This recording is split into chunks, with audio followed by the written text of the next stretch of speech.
I'll be fucked up if you can't be right here. I know the things that I know that I never would. Why isn't this working?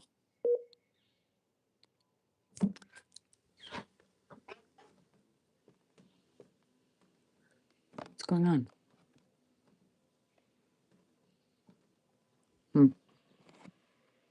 Hi, guys. What's going on? I don't want to run today. No, I don't, because I'm tired and I don't want to.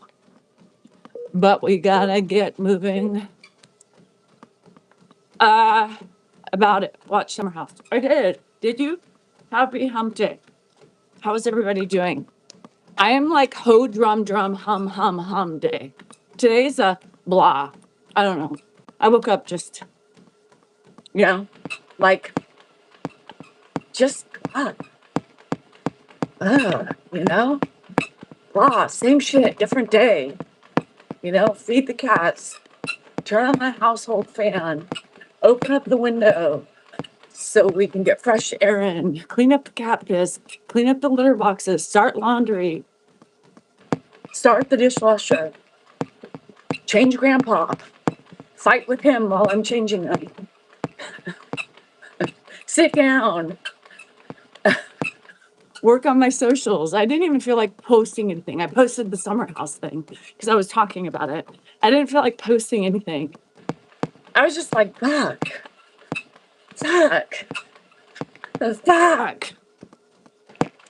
Yeah, what's today? Today's fucking counseling. Fuck. Hi, Patricia. I see you, girl. Fuck. Counseling. And I think I'm realizing as I try to make these connections is that my body knows it's counseling. And so, you know what I mean?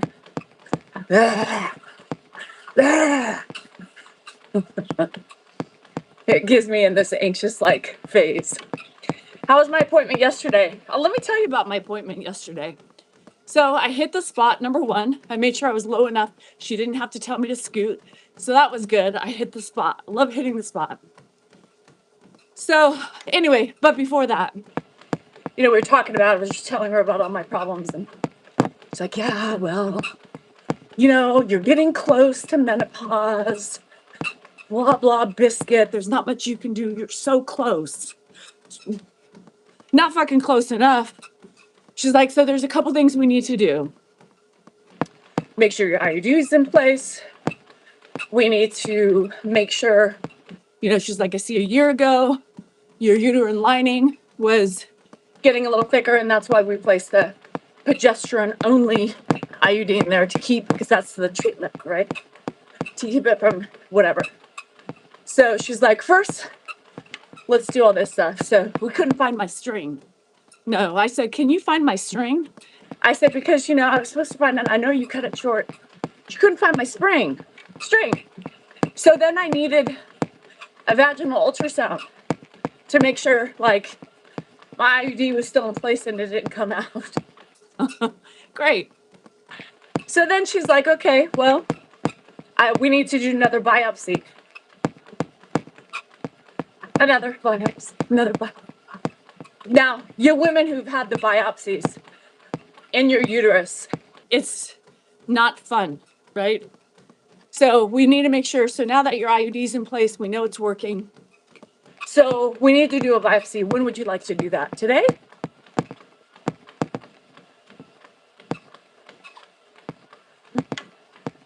Sure.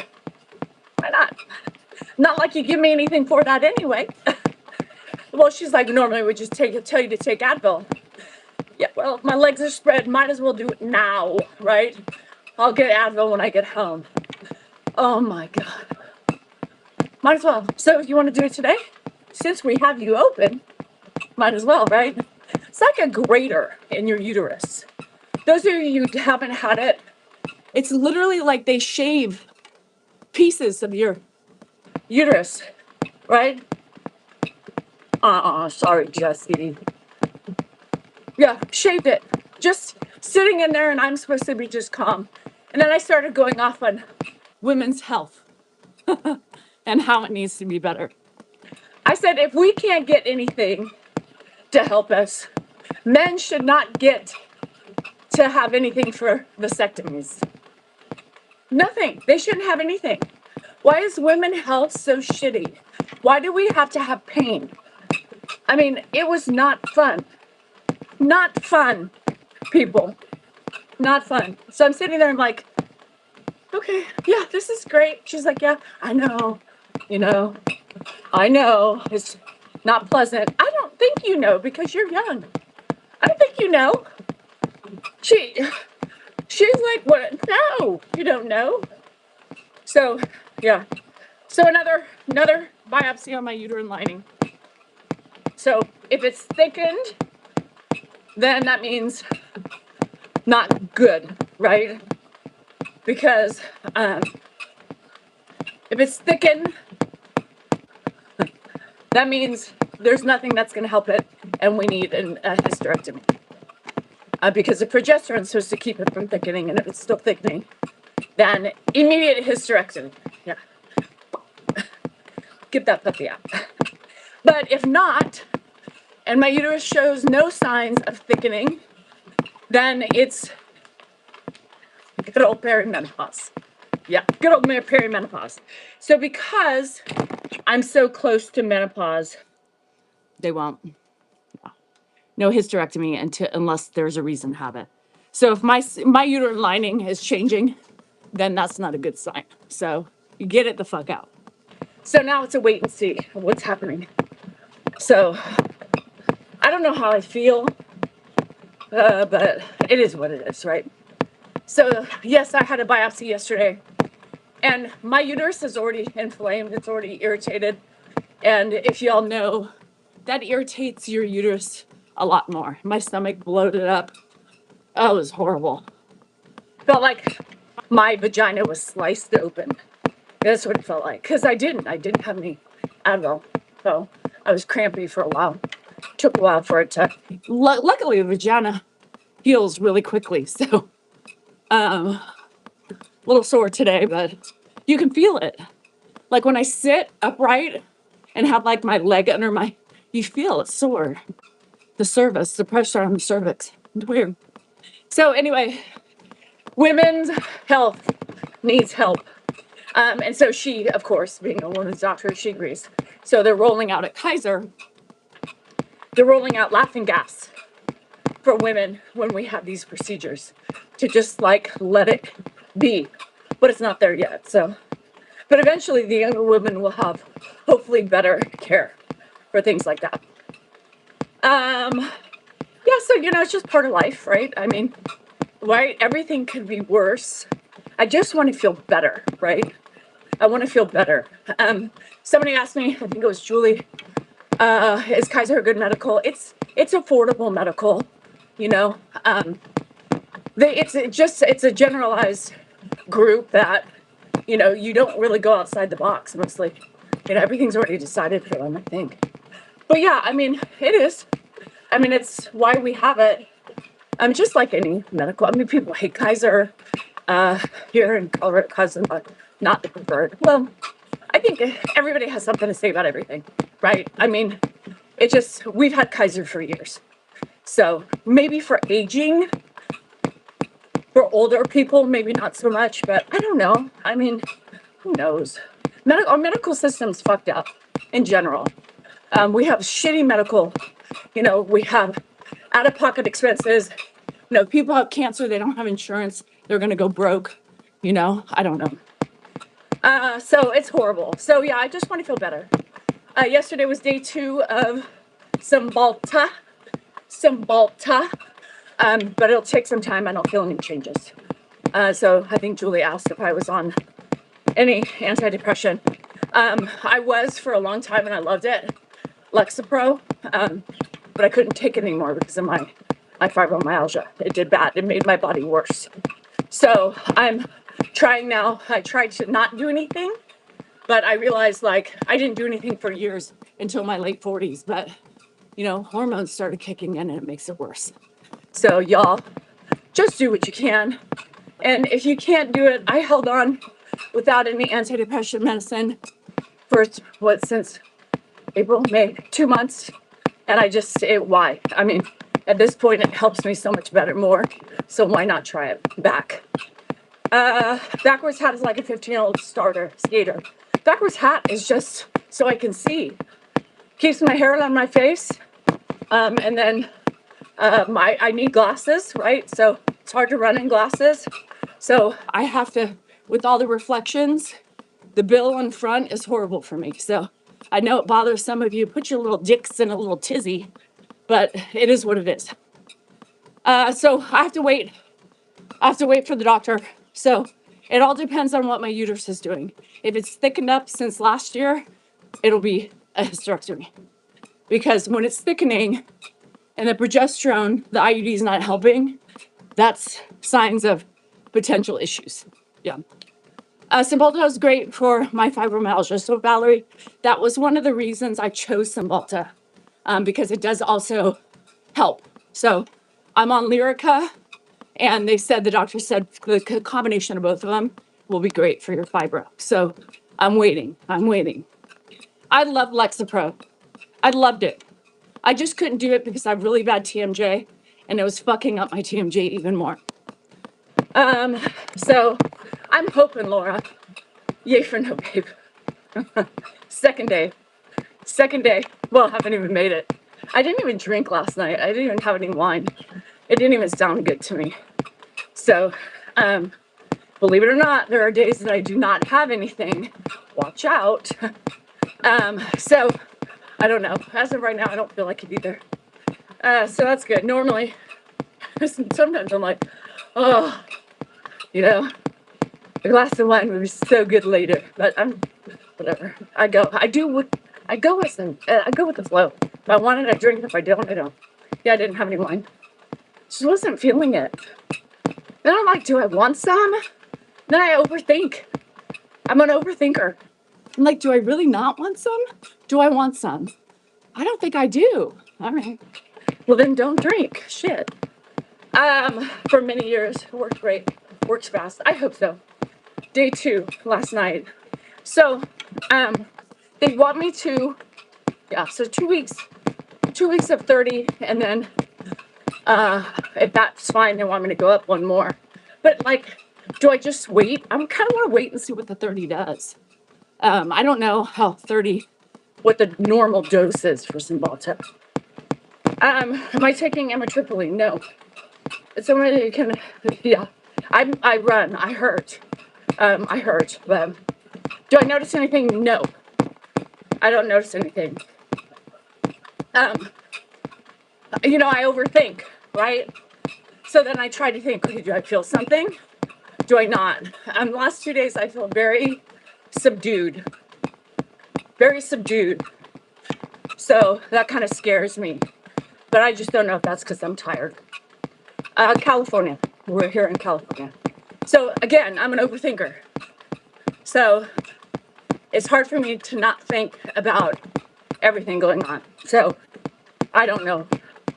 I feel very overwhelmed, but at the same time, I feel very calm.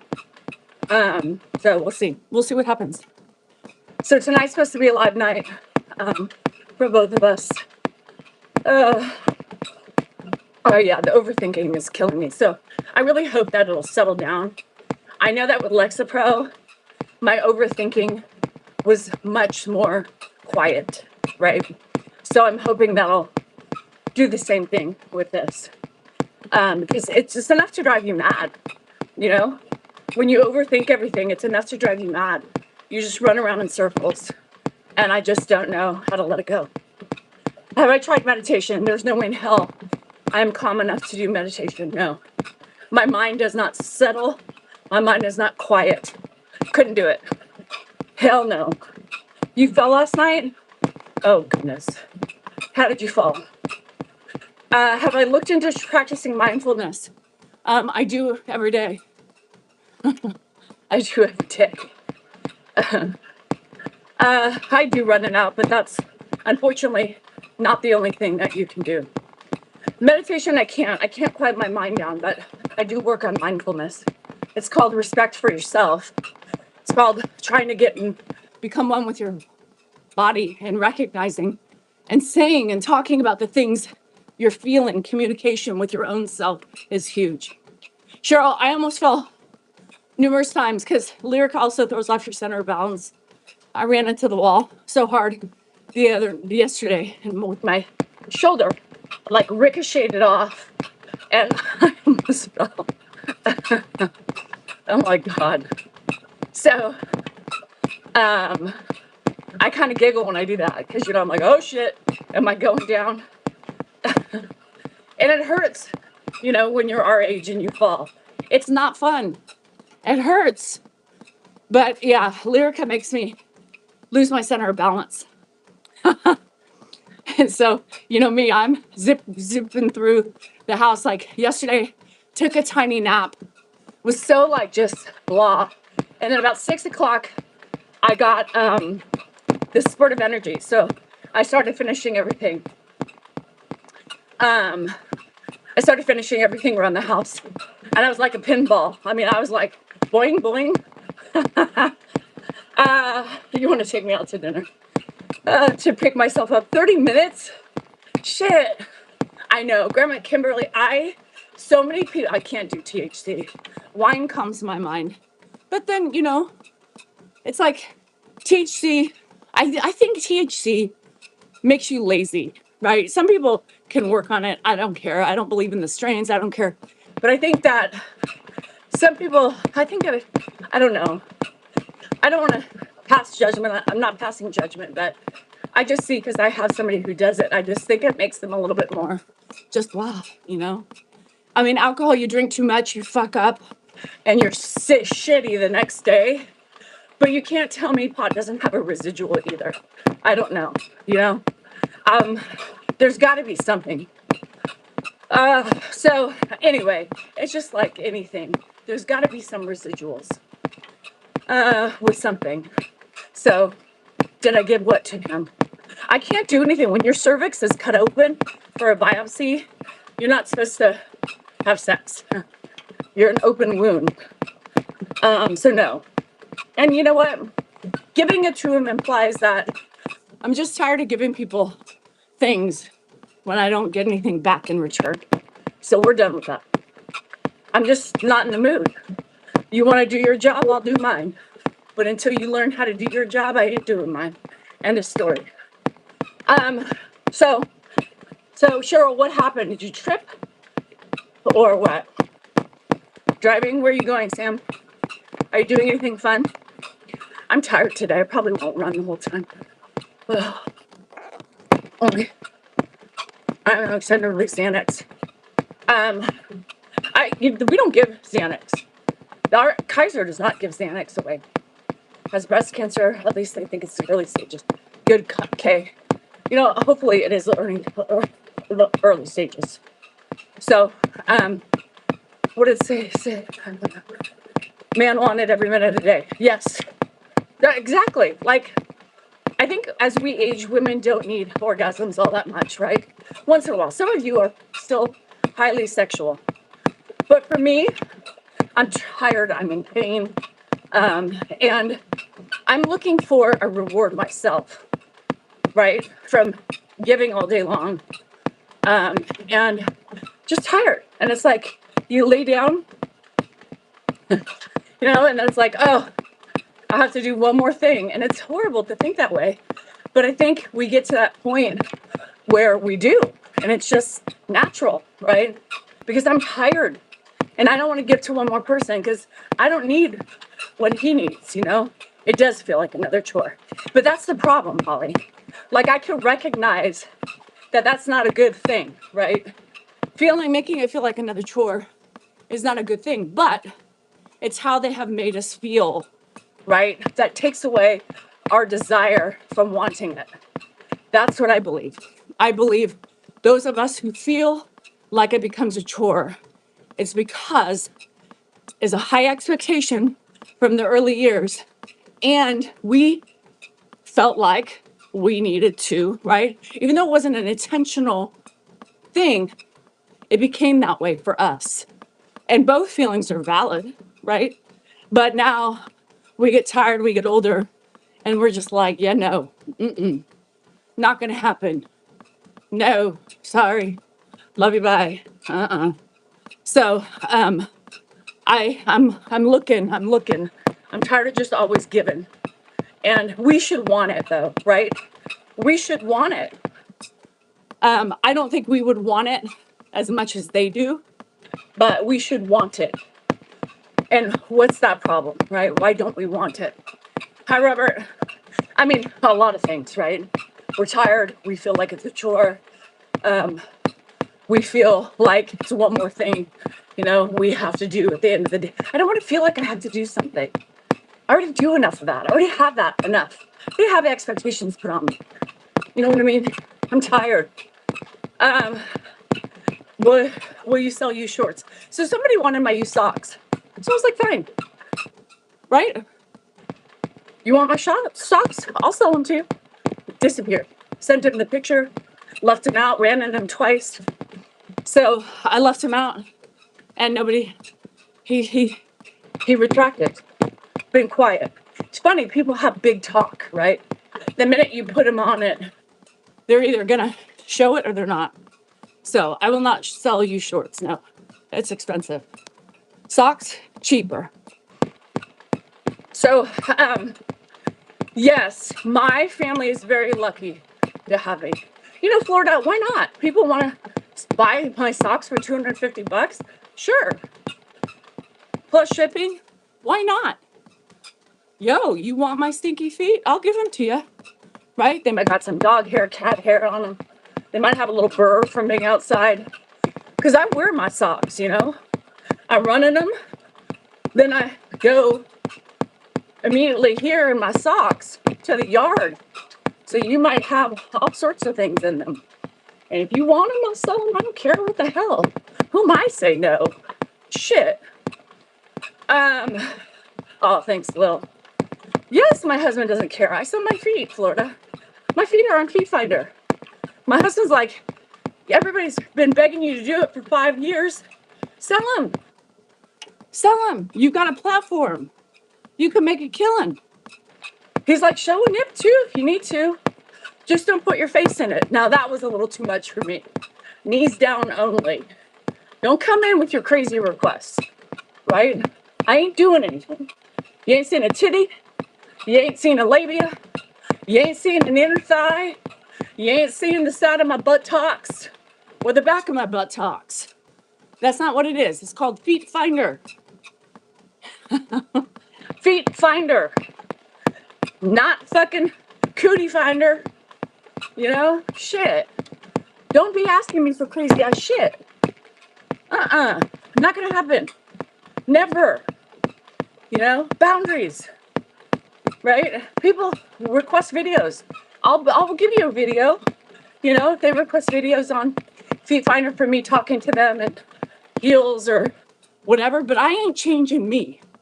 I ain't posting anything I wouldn't feel or I would feel embarrassed of, right? I say it. I'm honest about it. I have no shame in it. And if you want a one-on-one video, I'm doing what I feel comfortable with, right? I ain't doing it anymore, so stop pushing. Because it gets annoying, It gets fucking annoying. Feet Finder. I'll give you a video. That's it. You know what I mean? Cheese and rice. Lay off of the thongs. Lay off the lip picks. I'll give you a lip pick. It's going to be right here, But yeah, I'm tired of people expecting more. All these men. Would you be willing to get in a bikini? No. No. Just a bikini and talk to me in the mirror. No. Nope. Hell fucking no. Not doing that. Now, if I'm outside doing shit in a bikini and my husband records me in a video, that's different. But I'm not doing requests like that. No. Abso-fucking-lutely not. Hi, C. That's not what we're doing here. That's not what we're doing. Hell fucking no. Hi, Tones. Is if a G-Wagon is on the line though. Okay, I'll be real with you on that one. I need the G-Wagon first. before I show you my bikini shot. How about that? All you people, you just got home, we were asking. Good. Now you can rest. Are you on Calf Finder also? You love calves? Trevor, I'll sell you a calf. Get on my app. I'll give you a calf. I don't mind. Knees below the knees. I got good calves too. One of them has a varicose vein in it. I've had it ever since I was young. I bet yours don't. I have a varicose vein. So if that turns you on, I think it's on my right calf. Just be specific. Request. I need calf pictures, D. I'm open. I'm open to below the knee, okay? Below the knee only. Yeah, I have no shame. My husband's been pushing me to do this shit forever. And I was like, fine. Everybody on here is like, why not? People want to pay you for shit, do it. But respect my boundaries. Respect my fucking boundaries. Or I'm just done with you. The 4 accounts I didn't see you. Hi, Ash. Yeah, this is my main account. This is the only one I use right now. I'm done with all the other shit. So follow this one. I don't need the money that bad. You know what I mean? It's a fun little casino fund, but like you start annoying me, I'm done. If you start just, going outside my boundaries, which you already know of, I'm done. I'm done. I'll find somebody else, or I won't. I don't give a fuck. Again, I'm not that desperate. That's not my only source of income, Monday Buzz Talk, you're confused. You probably should be, Lauren. It's just because I didn't do it. So if you see something from Monday, why are you confused? Because I'm just as confused because I didn't fucking change my title. Sorry. I can always keep the same title. Dan always wants me to change it, and that's why. Changes it, I forget. So sorry it confuses you, girl. Thank you for announcing to the public. Nobody else said it, but you did. Thank you. Thank you. Because that was so important to come in here for. Nate, that Lewis has created multiple accounts because I blocked him before. Oh, thank you, Chachki, for being right on it. Anyway, so I don't understand why people feel the need to, are you trying to rage bait me? Because I'll give it to you for free. I don't need you. Well, it's fine. Today's Monday. No, it's not Monday. It's Wednesday. Y'all, I forgot to fucking change the fucking title. Shit. Oh, god damn, people. People so worried about my imperfections. Girl, why does it say Monday? I don't know. Why do you think? Right? Like, why are you saying Monday? Monday Buzz Talk, I'm confused. No shit. Then I fucking forgot to change the title. I mean, most people would automatically know that, right? Not ask that question. What does it say Monday Buzz Talk? What the fuck? Use your head. I know it's fucking early in the morning for some of you, but Jesus Christ. Oh, fuck. He was giving one. Oh, shit, him. It says Monday. I know it says Monday. Didn't you just hear? Read the room, Javin. Why you spell your name Javin? It's with a G. Gavin. Look, somebody else's mama fucked up their name too, Cha-Cha. Somebody else's mama fucked up their name. Don't people know Gavin spelled with a G, not a J?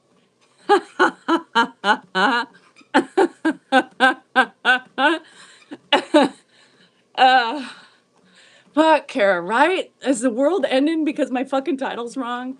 Jesus. Anyway, happy birthday to your Frank. I mean, happy birthday to your son, Frank. Javin. You're not the only one. Write that. Where's Tammy? Tell her to write that in the book so we can keep. Yeah. Cha-Cha fucked up her kid's name too, Javin. Don't worry about it. She spelled her name Riley, right? So I before E, except after C. She totally fucked it up. Yeah. I can't even remember because I'm going to spell it the right way and that's not the right way. So however you think Riley with the EI goes, that's the right way. She spelled it the opposite way. I mean, I was like, what the fuck? You misspelled your daughter's name. She's like, no, that's the way it was. Well, did you forget how to spell it? She spells it Ryliegh. It's not supposed to be that way. EIGH. So Javin, it's fine. It happens. Your mama got confused, you know. She might have been in a lot of pain. She might have just lost her mind for a minute.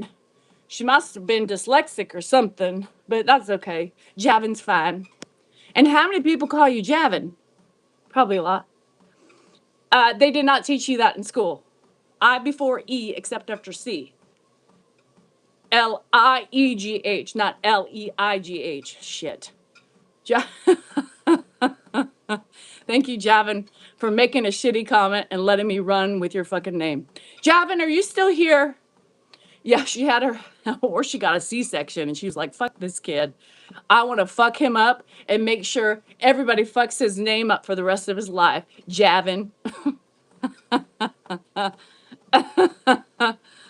Oh, shit. I before E except after C. I before E except after C. I before E except after C. It's not right. Riley. Leigh. Javin is Javin. Oh, God. I mean, that's what's funny to me. People come in here all shitty, you know, trying to make people's days miserable. And they just either are stupid or they have these names that are misspelled. Fucking Javin. So anyway, I know it's not, but why did they teach me that? I don't know. They didn't teach you how to spell Riley. The I before E except after C, but with Riley it doesn't. There are some exceptions, obviously, and you didn't learn the exceptions. Oh, fuck. I don't know. It's okay. It's too late now to change it. That's how she knows how to spell it. Oh, named Devin, and people always mess it up. Yeah, except for the words like neighbor, right, and way, and maybe Riley. No, don't give her anything with that. Do you what? Do you block guys who send you weird pics? No. Leigh. I don't block guys. As a matter of fact, if you send me a weird pic like a penis, I'm sharing it. Yeah, I don't hide that shit. You know, I don't. I mean, you're gonna send me even a vagina, I'll share it. I haven't gotten a vagina pic yet, but I look at anything. I mean, some of the times I don't think it's yours. I think you're just doing it, making yourself because you wouldn't share your real appendage because it's not as big as the one you actually send me. But that's okay. I'll still look. No, I don't block them. Show me your peen. I don't care. I show it to Dan. I show it to my friends. Look at this one. Holy shit. Yeah. So just know if you send me anything, I share. I'm a sharer. Sharing is caring. And I don't mind it. Just know if you're sending it to me, it's going viral. I wish I could make it go viral. You know, I would like post, hey, look what I got today. People would be like, shit, girl, that's a good one. I got one. Oh, I got a new one. I got a new one. You would like this one, Anthony. You would like it. You would love it. It's really so.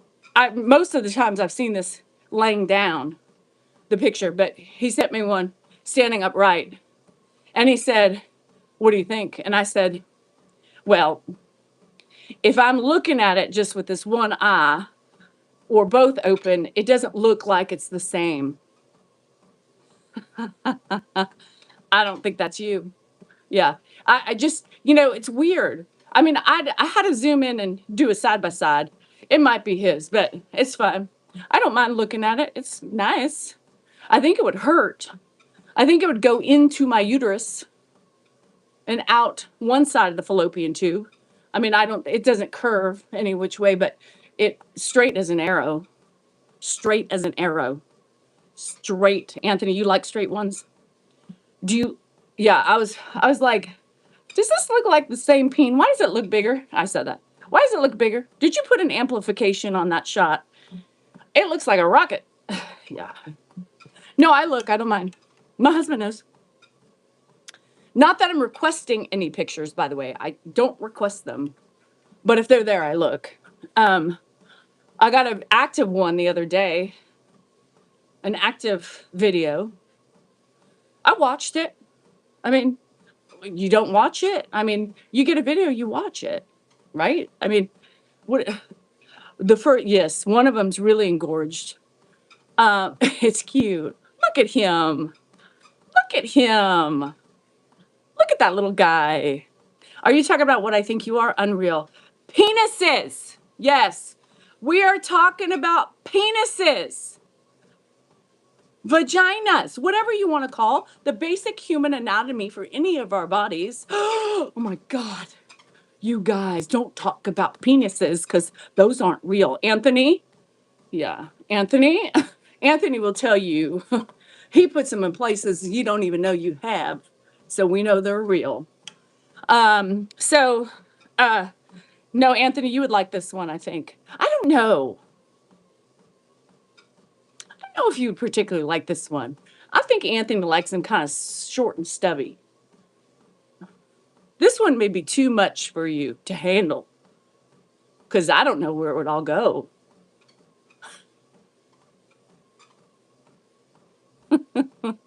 Could you fit it in? Could, now, vaginas are interesting, right? You know, the anal cavity, I don't know. How long is that? How long is the average anal cavity? Can somebody look that up for me? I need a little curve. This one's straight as a fucking arrow. Straight as a fucking arrow. This one might go directly to your prostate. You know? Shit. It might even pass the prostate and hit up the bottom of the lung, the right lung, or the left, depending on which way you're moving your ass. I don't know. Anybody know how long? Because this one, I don't know. And vaginas, some vaginas aren't average either. I mean, if you got a short distance, man, that's going to hurt like a motherfucker. It's going to hit the tip of the uterus. The cervix, not the uterus, the cervix. Girl, do you know your own anatomy? No, not today. I just know when I look at some peens, and it's only the guys that have bigger peens, right? The small dick dudes aren't going to show you, look what I got, baby, you want this? No. Mm-mm. Why you bother sending that? Are you joking? Did you want me to laugh? Is this for real? Now. You know what I mean? Like, you got to be careful what you send. And you notice you don't get any small dicked men, right? Or they like elongate it with a certain pose. They pull back on their pubic area so you get the whole thing just in case there's something hidden. Because you get a little chunky sometimes, and your chunk down below eats up some of your girth. Not your girth, your length. So you got to make sure you push it all the way back. They're pushing every angle. They're sucking in. They're fucking pushing their balls up so it pops out even more. They're doing whatever to take. So if you see a picture like that where there's too many hands holding up, they're pushing. They're trying to get it all out. The large intestine can be 5 feet long. Okay, Anthony, this one wouldn't fit. If your average intestine length is 5 feet, this has probably a couple of extra inches. What do you do with it? What do you do with a couple of extra inches? I mean, you just don't go all the way in, right? I mean, some women are like, no, it doesn't go all the way in. So I'm sure that's the same thing with the bum. Happy Wednesday. Thank you, Joan. A bum, I mean, God, ouch. I mean, I'm where are you going, Anthony? What are you terrified to do? I don't know. Take a tie strap to that thing, reaching for the length. Like a pulley system. They have a little girth belt. Long. You want bigger length? Put this belt on, and it's camouflage and would hide for any picture you need to send. It pushes up to 2 extra inches. Yeah. You too can have 2 extra inches on your peen. It comes with some amazing filters as well. Yeah. Just download it on your phone today. What, Melissa? Nothing. We ain't talking about nothing. We ain't talking about nothing, huh, Nikki? Y'all trying to get me in trouble. What are we talking about? It all stemmed from people pointing out that I had the wrong title on my fucking live shit. And then we went from there. When we went to peen pics and big penises, and somebody was appalled that I was talking about what they thought I was talking about. My God, so appalling. I'm just an appalling gal. Add that to the list of things people called me. Appalling, crass, curse, vulgar, bitchy, tone. Am I the woman with the tone? Abso-fucking-lutely. I'm the woman with the tone, but I'm the woman who gets it done with the tone and all. It's a love tone. Yeah. Love fucking, I'm kind of hot. How do you put kind of hot on there, Tim? You're either hot or you're not. Don't you come on here telling me I'm kind of hot. Make it, not kind of, I'm hot. And if you don't think so and you got to put the kind of on it, then get the fuck out. You know what I mean? You know, people don't realize, like, they think that's, you certain people think that, I think that's, I got to tell her she's kind of hot. Leave kind of off of it. Girl, I think you're hot. End of story. Thank you. I'm fucking 52. Trying to keep this body in shape, my mind at peace, and my fucking face from falling. And that's not working very well. So shit. You know what I mean? Like these fucking people. So say what you mean what you say. Take off fucking kinda. Fuck, I need more money to spend to keep my face tacked back. You know, that's the problem. Us women, we don't like how we look. And so it costs us money to stay beautiful. You know, injections, facelifts, little tack back here and there, little Botox to make us glow and make us feel great for a couple weeks. You know, we got to do whatever it takes. You know, men just walk around with their fucking small dicks, medium dicks, or big dicks and just, you know, are sexy, you know, sexy. And we be trying to get injections and finance that shit because it's expensive. Fuck. I mean, can we just not, why do we have to, why is there a double standard on everything, you know? Men go in, they need a little prostate exam, they get a pill, you know? Oh, I can't have my butt tickled like that. Can you please? I need a tranquilizer. Sure, mister. You get whatever you need to make yourself comfortable, not us. Look, we have to spread our legs and get fucking shaved inside to make sure we don't got cancer. Shaved with nothing. Girl, which you want to do it today? I'm already open. You might as well fucking shave away. Not like you're going to give me anything. Not going to give me anything to make me peaceful. So might as well fucking take that fucking blade and fucking take off a pound of my fucking flesh. Fuck, piss me off. Once again, didn't I do this last year? Yes. But we need to make sure your uterus is still kind of happy or else we got to take it out. Shave away. I mean, she stayed on one side for like, felt like 20 minutes. I thought that was it. She was like, okay, first side's done. What? What? What do you mean the first side? I felt like you got all sides. You know, next side. And she didn't spend that much time on the other side.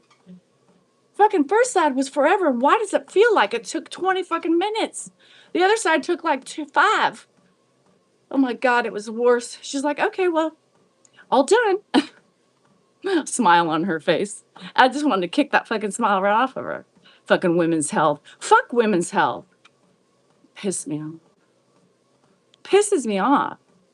You know, do they do it to us because they know we're strong ass bitches? I mean, men fucking whine like a baby. Should we have been born more the weaker? Fuck, we're really the strongest fucking men. I get a cold. Meanwhile, women, fucking 1,202-degree fever. We're still breastfeeding. We're still cleaning the house and cooking dinner. Men be fucking out for weeks. Oh, I got a cough, honey. I can't. I can't do it.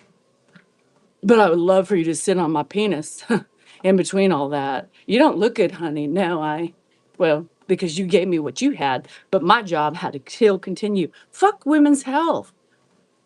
Fuck men for being the prized person. Men are just expected, you know? Oh, you provide for your family? Okay. Well, that gives you an excuse to not do a fucking thing because you're a man, you know.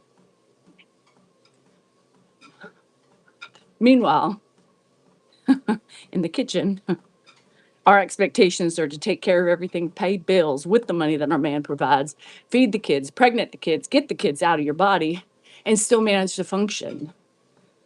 Good job, honey. That's great. Hey, later. I'll be in the room. Can you serve me my dinner, please? Fuck. I gotta pee. I literally was dying the other day, Holly. I literally screamed and bolted up out of bed because my uterus was like, I don't know, my between my colon and my uterus, I didn't know who was more angry. And Dan just sat there on the computer like he didn't even hear it. He probably didn't hear it. That's the problem. What? I'm dying. Don't worry about it. You stay doing what you're doing and let me see what happens. If you hear a big thud, that's me falling off the fucking toilet because something's convoluted and twisted in there. It fucking killed me. I mean, that's the thing. I could literally have been dead. He wouldn't have even noticed. Oh, you can't hear. Fucking, you don't think Ed can hear? He fucking can't hear. Oh, but if I said, hey, baby, you want to fuck? He'd be like, yes. You know? I think they're only fucking in tune to that. Hey, baby, you want to fuck? You can even whisper it. Hey, do you want sex? They're fucking up. It's like, oh, you couldn't hear me dying, but you heard that whisper of sex. And now your penis is hard and you're walking towards me. Sit down, brother. Sit the fuck down. That was just a test. Just only a test. Yeah. Fuck this shit. I want to come back as a man. Fucking, I'll work. I'll go plow the fields. I'll fucking farm. I'll fucking be a CEO. I'll fucking be the president of the United States and still kick ass because I'll still do everything else from what I've learned from Earth today. Fuck this shit. I'm gonna go pee. Stay tuned. I need more Red Bulls. Dan drank one of mine. I planned out for a delivery. Now I'm behind.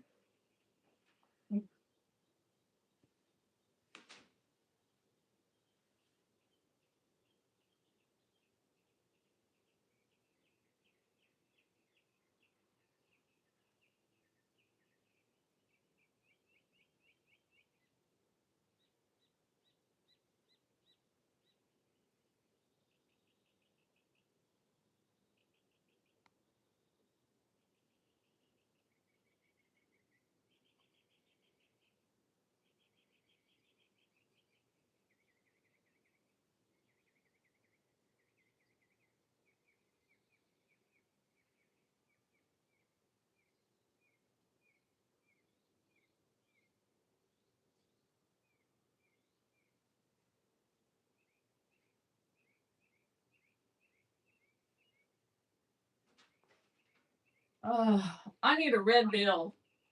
Dan called it a red bill the other day. He's like, hey, does this red bill have caffeine? I said, what the fuck is a red bill? Well, it's this. By the way, here's a confusing thing. Any nurses out there? Do we have any nurses? So the birds are loving it. Isn't that pretty? I almost shook this. Like, any nurses? Because I'm bleeding. So here's the tricky thing is like, how long does your cervix bleed? But I also should be bleeding. I'm on my 40th day cycle. You know how that goes. And because we never know when you're going to have your period or spot or do whatever the hell. I spotted for 23 days last time. So it's like, am I spotting from my cervix or am I actually on my period now? It's very hard to, nobody knows. That's the problem with women's fucking bodies. We don't know. So now my underpants are dirty and I got to fix them later after I run. Fuck. Anyway, just thought you would know. This is a red bill, by the way. Red bill. Red bill gives you wings. Dan yesterday. Fucking red bill. What the fuck is a red bill? Anyway. Menopause is fucked. Yeah, well, I also had my fucking uterus ripped out yesterday. No, I shouldn't say ripped out, scraped out. So got to check for, you know. What happened, Kathy? What happened? Tell me about it. We're off of the I'll stop. I'll lay off the men for a minute. Sorry, men. I'm just having fun. Kind of, sort of. Kind of, sort of. It's just situational, okay? So leave me alone. I don't really hate men. I'm not a man hater. I'm really not. I'm just having fun. I'm having fun with my own life, okay? Leave me the fuck alone. So yes, I'm waiting for Kathy. Kathy has something important to tell us. Shauna, what did you all the little bugs got you? They're down and out and shit and vomit. Well, so Lulu, you say I'm speaking the truth, and it's probably very truthful to some of our situations, right? and not everybody has a husband that's completely just I'm a provider type of a thing, but it is totally generational, and it's how they were raised, right? So I get it; it happens, and you have to make fun of it because women, we get the fucking shit end of the deal. I mean, honestly, we get the shit on end of the deal.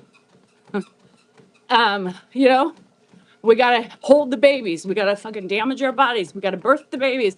We gotta nurse the babies, you know? Men have 2 pumps and they're like, yeah, got you pregnant. I did all the work. Then we're like mom duties. We're supposed to be like the master of the house. Some of you did a good job. Some of you didn't. Some of us were hanging on by a fucking thread. While, well, I'll lay off the men. I told them I would lay off the men for a little bit, but while the men are just working and thinking that's all they can do. And we hold down the fort, literally the whole thing. And then we birth the kids, we raise the kids, we use our bodies to house them, to grow them, to feed them. Our bodies go to shit. Stress gives us pain, gives us illness. No, you didn't interrupt, Kath. I'm just waiting. Your dog. I didn't miss what happened. Anyway, and then we hit perimenopause. Meanwhile, our faces are dropping, our vaginas are hanging, our titties are facing south, and you know we're not beautiful enough. A deer? Oh no! I thought deer were nice. And menopause fucks us up, takes away our libido, makes us gain weight, makes us cranky as fucking hell, right? Fucks up our skin, fucks up our hair, takes away our eyebrows, eyelashes. Oh, and men are just still walking around, you know, sexy, gray hair, bellies. Hey, they're still sexy. Small peens, middle peens, who cares? They don't need to do a damn fucking shit thing. Here we are going, can we afford that? If only. Charge it up. Charge it up. Yeah, so interesting talk with my doctor yesterday because oh no, Kathy. Oh shit. You got a feisty little fucker. And then postmenopause. And that's what we talked about. That's what we talked about yesterday. If my uterine lining has not stayed where it was, that's why she biopsied it. And so then she's like, automatic hysterectomy. We're going in. She thought, but if everything's normal, there's a couple things we can do. One of which was a pill to put me in automatic menopause. But then I'm in menopause and then I have to deal with the other shit that I don't really have right now, right? She said your night sweats are going to get worse. And she's like, we can control that with estrogen, but I don't know. So she's like, let's get through this phase first. Let's see what your uterus is doing. And then we can try to come up with a plan. Maybe try to higher your estrogen. She's all the progesterone that you have right now in your body is better than any pill because it's at the direct source of the issue. So the IUD is supposed to keep the uterine lining from getting thicker, right? And prevent like discomfort and stuff like that. It's supposed to help the progesterone and it's supposed to keep it tame and keep other things from happening. But I don't know if it's doing that for me. So that's the problem. That's what we got to figure out why my uterus is so angry. If it's just perimenopause or if I'm growing. If my uterine lining's growing, then that could lead to other cancer and endometriosis, all the other shit that we don't need. So it may want out. I'm kind of part of me, and I know some people say that after the hysterectomy, symptoms got worse. And I'm already on estradiol. So, you know, it's like some part of me is like, I hope they take it out. Because just walking around with this pain all the time in your abdomen, you know, and the more if I eat and if I get full, it's like pressure on it and it makes it worse. And so it's fucking horrible, you guys. Perimenopause is no joke. And menopause is no joke, right? It's the precursor to hell. And you're still in hell, some of you. Some of the symptoms get better, right? Got worse with, right. It will get better. I know. And I'm always in pain. So not only am I dealing with that, I'm dealing with like wonky joints and shit like that, but I'm on hysterectomy. I'm on hysterectomy. Fuck. Y'all, I don't know what's going to happen if you have to do it. Dan's going to need help. I'm not going to be able to lift. But vaginal estrogen, yeah, we'll see. I won't cut out all that. I don't want, Holly, I can't do that. Like, here's the thing, I'm going to tell you why I have a hard time cutting food out. Is because I was anorexic. And if you know anything about anorexia, it's a control thing. And so if I start cutting out foods, even if they cause me more pain, I will automatically start back in the same trenches. You know what I mean? So that's how I do it. You know, once I say I'm not going to do something, then it becomes another thing, and then it becomes another thing. Cutting out foods for me is not a good idea. Exactly.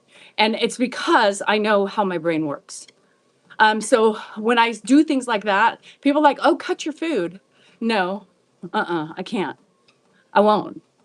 And that's because that's my inner demon.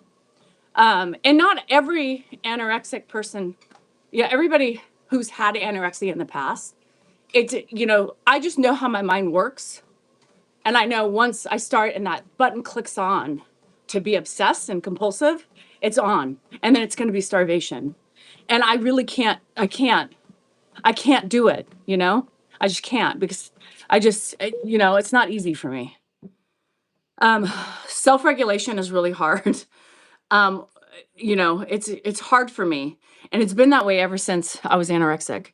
And it's hard for me because I overeat sometimes and most times, and all these triggers from anorexia. So it's really hard. It's just like an addiction. And so cutting out foods for me is not an option. I mean, it could be, but then Danielle will be dead and not moving. And I can tell in moments, see, when you've been inflicted, and I call that like a disease or whatever. My screen is tripping out right now. When you've been inflicted with things like that, with anorexia or any sort of, oh, I was like, what is that sound? It's my cat. You either know your limits or you like to test your limits. And my mind right now is very, and I'm just going to be straight honest because, it's honesty. I'm going to be straight up with you. When I gain weight, yeah, Holly, it is. It's a control issue. When I gain, because, in my life, I was out of control. My life was out of control, right? I didn't want to live where I lived. I was sad about my mom. I didn't like Ed. And when I started controlling, and I started with Slim Fast, I remember the whole transition. I started with Slim Fast, and I started I wanted to lose weight, right? Because all girls think they're fat. And I really wasn't fat. I was thicker than my friends, but when you look at your friends and you start comparing, it's automatically going to think, oh my God, I'm fat. I want to be skinny like them. And so it started that way, and it is what it is. And, the models, I remember Elle magazine was me and my friend's favorite magazine, and we would watch all the beautiful models, and then your brain gets fucked up. Hormones again, these fucking hormones. And then my stomach shrank, and I started restricting. I was like, this is cool. I'm losing weight, This is great. I look hot. Don't really, but so anyway, yeah. So I can also tell I get very body dysmorphia comes along with anorexia, and I've gained weight. My lows are really low for me, like under 145 pounds. And if I get that low, I'm in that kind of brink of, uh-oh, we could go one way or the other. And so I think just, I don't know, I've just gained weight. And so I can see myself looking at other people and I can see where my mind's going right now. And it's not healthy, because I could literally, I fight every day that battle to, I still fuck up every day. Some days I'm like, no, I'm not eating. And that's just the nature of the disease. And I can't help it. Like this medication, Lexapro and Lyrica kind of, that's when I lost weight, is when I first started it. And it was just, it's like my mind was just like, yeah, I get hungry and then it's like not, and then I don't hyper focus on it if I'm busy. Now, if I'm not busy, then I eat. But when I'm really busy, I don't think about it. Mm-mm. Um, and that's part of the disease. I use sometimes when you have an excuse, it's there and you're like, well, it's not like I'm trying to, it's just the medication. Um, and it just becomes something that's easy. Yeah. I don't know. I can't tell you. I don't know. Uh, what's my disease? Everything. Perimenopausal, anxiety, OCD, ADD, fibromyalgia, anorexia. And you know what's really funny is like my friend, she's a counselor and she deals with eating trauma. She had eating trauma. She has it. I mean, never goes away. But people sometimes judge, right? They think anorexia is just with those skinny minis, and it's not. Anorexia plagues you for the rest of your life. So you can be heavy and still be anorexic because your food noise is too loud and you don't want to eat, and then you binge and you do things to when you feel like a failure. I used to really binge, but I haven't done that in years. Um, but I eat like a lot. I can eat a lot. So it's crazy. Anorexia is crazy. And it doesn't matter your body type. You're anorexic if you're anorexic. Plain and simple. And I think majority of women, I didn't realize until I started talking more about it, majority of women have it or had it. Well, they have it, but they're not actively in that skinny, like almost dying phase. We just are traumatized and our bodies sometimes react to it differently. Once I started eating, and this was in high school, I mean, I ballooned up. I ballooned up, and I couldn't get rid of the weight until my body regulated itself. I am 5'7". Yeah, I'm 5'7". Oh, yeah. Sadie, and I think it's weird. Like, I think one of my kids had anorexia for a long time. And I was always watching it, just keeping an eye on it. And then it's fine. I think every female has some sort of food aversion. Let's keep it like that. It's just sometimes some of us just take it a little bit too far. Starvation is more than just a food aversion, but I still have food aversions that I still have to work through. I still have bad habits like not eating all day, or my mind gets the best of me and saying, no, you're not hungry. You're not hungry. Don't eat. But it doesn't really help me, right? It doesn't help me. And as we are perimenopausal, it actually probably does the opposite for us, you know, actually does oh, Joanna, I'm so glad. I'm sorry. You're going to miss them for a while. I'm on the Maroc. It's in my TikTok shop. So the one I'm using is in my TikTok shop if you want to see it. These are also in my TikTok shop, you guys. I love these. I bought these. These are amazing tank tops. I love them. Great quality. So anyway, you know, disease is a disease. You have it, you don't. You're an alcoholic. You're always an alcoholic, even if you stop drinking. And not, yes, I hate that I can go all day without eating. Well, and I tend to eat more, right, when I don't. And it's like I can rationalize, and my brain, I know when I'm doing wrong, right? Um, and I probably would be better off just eating 3 small meals a day, but I can't bring myself to do it. I've never been able to do it. Why? Because this is fucked up. It is what it is. Um, okay, Lee. So, it's bad food noise, food overthinking or not thinking because you want to be thinner. And it's hard. I can't do it. It's a psychological thing from when we, from back in the day when we were starving ourselves. It was so much easier. Like I know, like if I can buy chips, I can buy the bags, but I don't have to necessarily open them. Once they're open, it's all hell breaks loose, right? Especially the ones I like. And I eat a lot. And if I just kept it, yeah. So I'm very self-aware, but it takes work, right? And I have so many things that I'm trying to work on that noise will be there. I think I've lived with that forever, and I think I will just always have it. I wonder if there's ever going to be a day where I'm just like, ah, fuck it, fuck it. I'm comfortable. No, I beat myself up. Beat myself up every fucking day. Fat ass.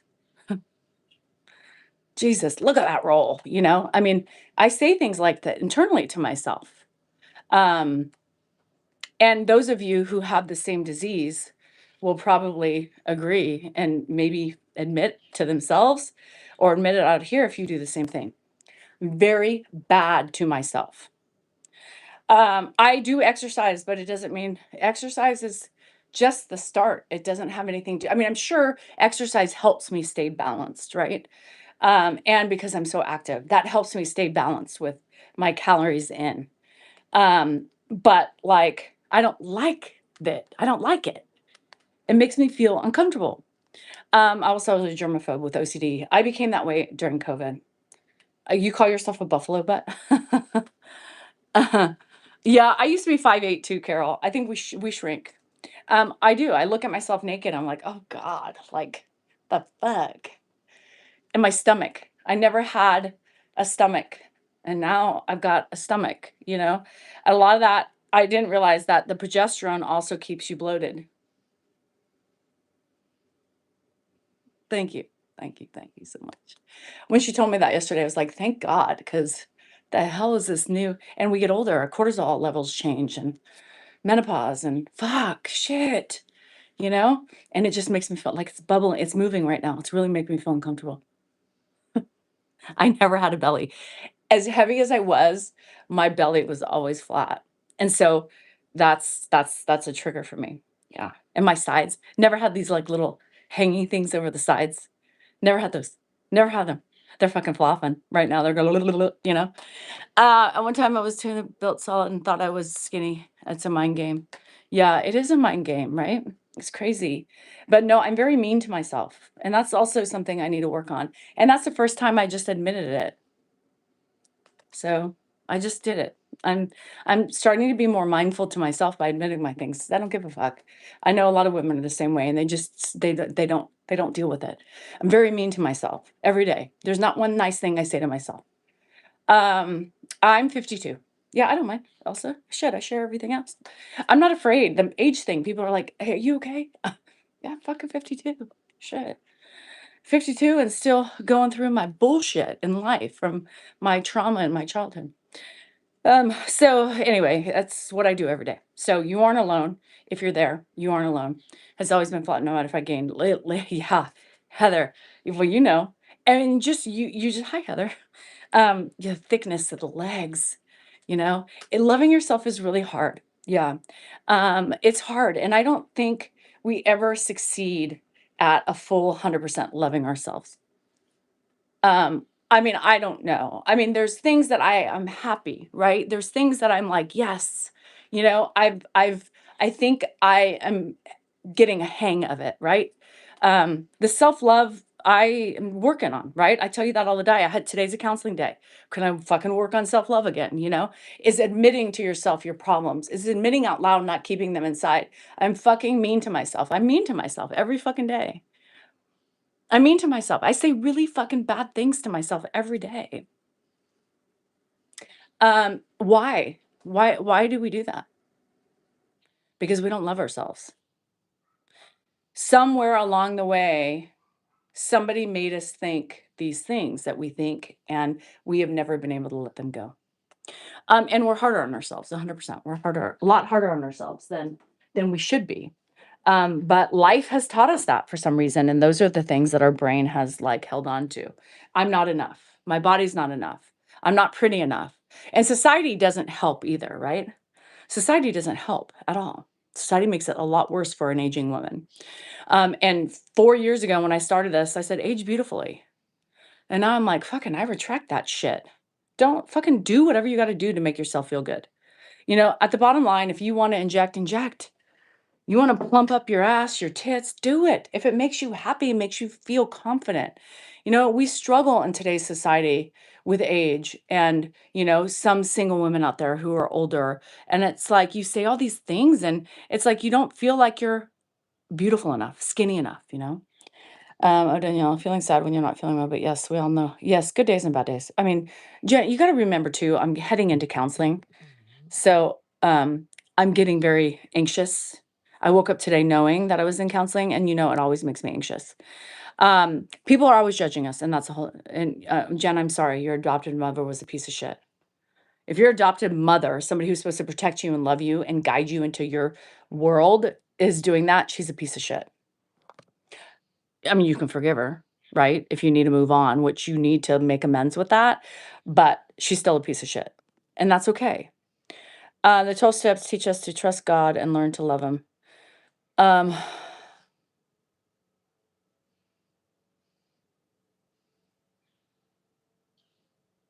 anyway, I'm not going into that. God, 12 steps in loving thyself. Remember, God doesn't work for everybody. It works for certain people, but not everybody. Be respectful of that. Um, so I think it's big on our mind. And, if I want to do something, I'm going to do it. So I take back, whatever I said back then. That was a judgy, younger version of myself. And now I'm realizing, now that I'm faced with age and all those things, I say, do what you got to do. Do what you got to do to fucking make yourself feel better. Hi, Emily. And, I used to judge, and I've told you this, I've been open about it. Like, healing is also trying to work on the things that we were so bad at. And I was a judger when I started this thing, right? And there was a lot of people, a lot of women who started doing all this like plumping and shit to their faces. And these women creators. And I was like, oh my God, just be true with yourself. I didn't write it because I would never do that to somebody, no matter how hard I didn't like them. But I judged hard and I unfollowed them because I was like, what are they doing to themselves? Like, why are they doing this? Like, be beautiful. And they're young. They were younger than me. And I was like, what is going on? And there was a group of them that all were doing it at the same time. They started to get bigger. And anyway, I was like, and now, I'm older than them. But now, because I'm older, I'm like, who cares? Let them do them. Why judge them? I judge them hard, but I can admit that. Now I don't judge. I mean, I do, but not the way I used to. I think judgment is always going to be there. I don't think any of us can not judge, right? But it's not ugly judgment. Yes, that's a lie. It is some of it's ugly judgment because judgment is ugly. Anyway, I'm not going to be perfect with judging, but I'm a lot better than I was. Especially if you do it for yourself. And being on the camera all the time, I can I can see, right? I can see, even though they were younger and I thought they were beautiful, I can see the allure of being better, right? Being better. Yeah, I think judgment's going to be there no matter what. It's a matter of how you used your judgment and whether or not you acknowledge that you're judging and being ugly, right? I do that. I always say I'm going to hell, but I have to say this.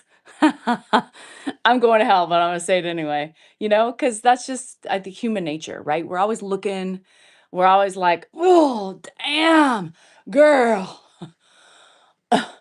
have you not bought any clothes since you were 12? Honey, those don't fit.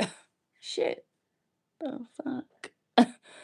Girl, I'm glad you have so much confidence, but yo, I mean, we do things like that sometimes, right? And it's so ugly. And, at the same time, they're rocking their shit. So if they feel like they look good, then who am I to say, girl, put some clothes on? You know what I mean? Put some fucking clothes on. What right do I have? If she's walking around shaking that ass and shaking that belly and titties all over the place and she feels like she looks good, then who am I to say, girl, that is not it? I still say it though. Like, cover your shit up. Nobody wants to see that. Especially when your fucking camel toe is out front and center because you got no shirt to hide it. Oh, I mean, there's little kids around. They see that shit. They see that poofy ass camel toe. Fucking some bitches are so poofy down there that it's like puffing and split down the middle, like high and tight. I mean, and sometimes, by Jana, I can't help but to look. I mean, how do you not look at that?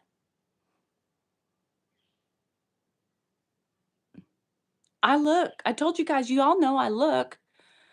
Shit, I'm looking. What's going on down there? What you got? What you got, girl? mm, hmm Anyway, they make puffer. They make puffer fit jealous. How do you not see that? Let alone, how do you not feel that? When my underwear is up my cooter, let me tell you, it's the first thing I do to get it out, let alone something with the seam straight down the middle. You know, even leggings have seams. Put on some underwear for fuck's sake. Nobody needs to see your slit. Nobody needs a puffy Cheeto. Nobody needs to see the division of the two lips. Girl, I'm glad you have those. Eventually they're going to go, so enjoy them while you can, but nobody needs to see all that. Are you trying to pick up a date? Are you trying to get attention? Because at this point, I'm in, fully invested in your puffy fish. And this will be my face. I mean, I can't help it. Y'all, this face does not lie. This face says everything. You don't even say it. And sometimes I see them looking at me and I'm like, oh shit, they caught me. I was looking at your fupa, bro. Girl, you need to cover that shit. Pull it out of your vagina. Girl, I know you feel that. They better be washing that shit too, because you know that is pure cooter juices on there all day. You know? Full on cooter juices. And you know, some women be like, "Oh no, I don't wash my leggings every day. It's really bad." Well, if your cooter is messing with the inseam and that inseam is mitting your uterus, you better be doing that shit. Because that shit's all the way up in your cervix. Your cervix has a hold of that fucking shit. Like the cervix took away my string of my IUD. It's gone. Well, where'd she go? That's what I told her. She's like, yeah, I can't feel your string. And she's like this way and that way. She's this way. She's always trying to find my string. Yeah, it's not there. Well, where'd she go? Well, I don't know. We're going to find out. So she gets the, you know, the probe. Got a lovely probe fucking thing in there looking around. She's like, yeah, it's not there. But your ideas. So we're good. I'm like, well, where'd she go? She's like, well, sometimes, you know, it gets sucked up by the cervix. You know, she gets angry. She gets sad. She just sucks it up. So she was in there. I was like, do you see the string in there?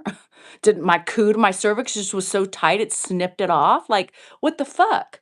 I'm all uncomfortable and shit. Remember when I was looking for it? It wasn't there. It probably got lost a long time ago. What if it's embedded in like my side of my fucking uterus? Maybe that's why I don't feel good. You know what I mean? My body, who knows? I mean, where the fuck did it go? Does it just clamp off?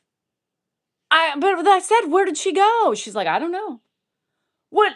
She's in my, you know, my cooter doing and looking and taking pictures. And I'm like, so we're okay with no strings? She's like, yeah, it's fine. Well, what if we have an emergency? What if we have an emergency? How do you get it? She said, girl, you don't want to know, but we get it. Okay. Oh, fucking okay. And I bet with no medication either. You just yank that fucker out. Get the forceps, open the cervix, and pull it out. Girl, you'll be fine. That's how our fucking medical system is. You don't need it. Shit. Men. Fucking, I need a shot. We need to numb the fucking testicles. You ain't cutting that scalpel. Do you know what they do? Do you know they cut into the testicles? Oh, shut the fuck up. Like, what the fuck? Shut the fuck up. Shut the fuck up. Ooh, your poor little testicles. You have a little incision. She was just in there scraping my fucking cervix with a knife for like 55 minutes, okay? No pain meds, no lidocaine injected, nothing. Just a pure old scalpel. Just taking fucking ounces of fucking flesh. Your fucking little tiny millimeter incision to cut the man's deference. Oh, fuck off. Kick you in the fucking balls after that shit. Fucking bullshit, you know? Mm, and then they can't walk for days. Bitch, she just shaved my uterus. And I'm standing, walking, running. I'm still bleeding, but hey, we got it. You know what I'm talking about? Uh, oh my, oh. I mean, literally, if any of you have husbands and you saw how tiny that little incision is, so tiny. Meanwhile, our fucking vaginas are opening up to 10 centimeters, right? Or some of you had a fucking cut across your abdomen and your belly will never be the fucking same again. But yeah, okay, whine about your little middle meter cut with the little scalpel. Little scalpel. Shit. Yeah. I mean, the fuck? What the? And I never understood that when I was younger. I was like, oh yeah, I bet you need it. Oh, I'm so sorry. Oh, honey, let me get you an ice pack. Today I'd be like, fucking man up. No, excuse me, woman up. Grow some labia, bruh, because you need some. That's what we need to say. Grow some labia. Fuck. We're the only strength in here. We fucking do everything.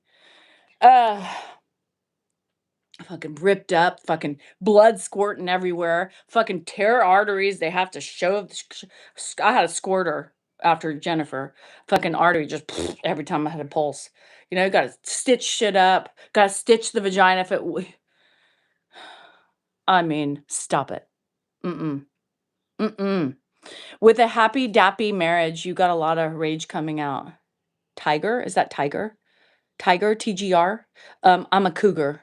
Yeah, not a tiger. I think a tiger is a little bit younger, so, because I'm 50 plus, I'm more of a cougar, okay? I have rage coming out. No shit. If I had your life as a man, I would be much happier, but no. Had to be a fucking woman. Yeah, fucking rage. You have a lot of rage coming out. No shit. Try a day, a day with my symptoms in one day, and let's talk about rage. You'll feel it, and you'll be like, "Oh, now I know." That's what I wish we can do, you know? Wish we could just fucking any troll that comes on, especially a man, like, "Ugh, I got a lot of rage." Yeah, here. Fuck. Get me out. Yeah. Yeah, we say the same fucking thing. Get me the fuck out, bitch. You got a lot of rage. Yeah, duh. My uterus was just scraped for 25 fucking minutes to get a pound of fucking uterine flesh to see if I have cancer or my fucking thing is fucking closing up and whether I need to pull it out. Yeah, rage. No pain medicine. You know why? Because women don't get anything.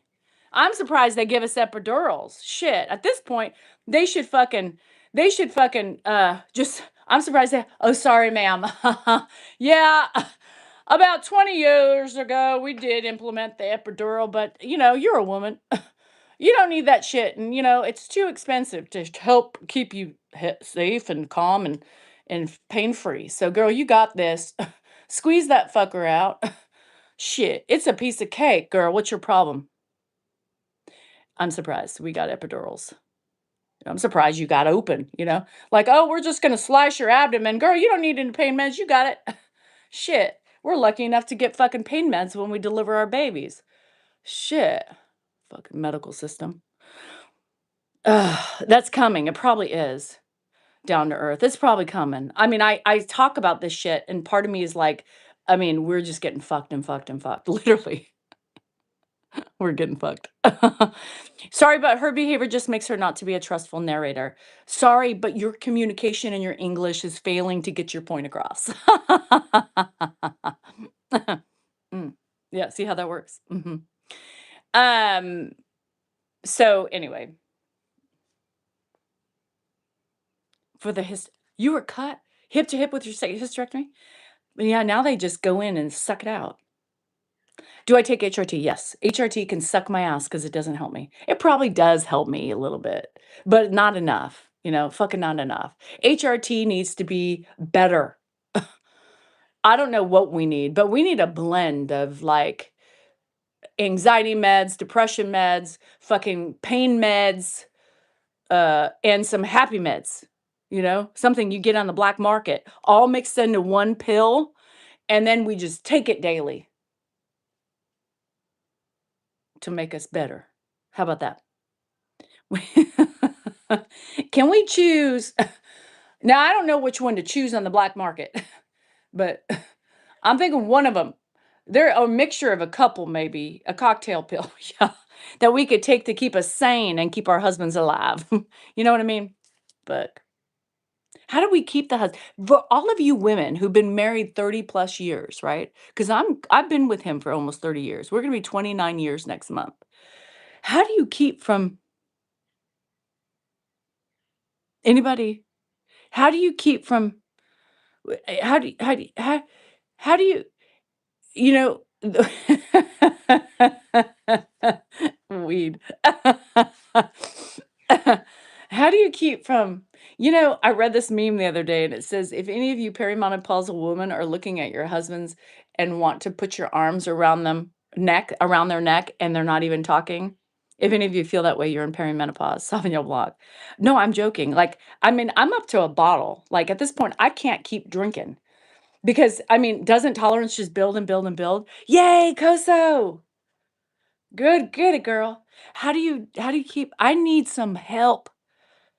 I mean, the amount of twists and turns in a day, in a day with him. I mean, we love him, but this separate bedrooms, I wish my husband, we're married. I just don't sleep well when you're in the bed. Bitch, you don't even sleep well when I'm in the bed, right? To liquor. I'll eventually switch to the strong stuff. I can't oh my god, speaking of that, I just remembered I had a dream and somebody brought some whiskey and I tried it. And I was like, "Oh, this tastes really good," but I don't like whiskey. Um, I should have stayed married when I didn't get my choice, I just moved across the hall. Ready to get out of the house and separate bedroom. I know. Shauna, I don't know where the fuck I'm gonna go, but it's medication. Medication, I'm hoping is gonna help me like him better throughout the day. There's moments I can get through a half a day and then I'm like, "Oh, that's not so bad. Come on, girl." And then there's moments that I'm like, there's just images just throw going through my head of what I could do. It's hormones. I have HRT. Girl, it doesn't help me. I still am all over the place. Now I'm just trying to take Cymbalta now, which is an antidepressant because I need some consistent. Lexapro worked well, and I didn't want to, you know, every 2 seconds. Rage. I mean, that's the thing is it's serious. We have rage. Should I say we? I have rage.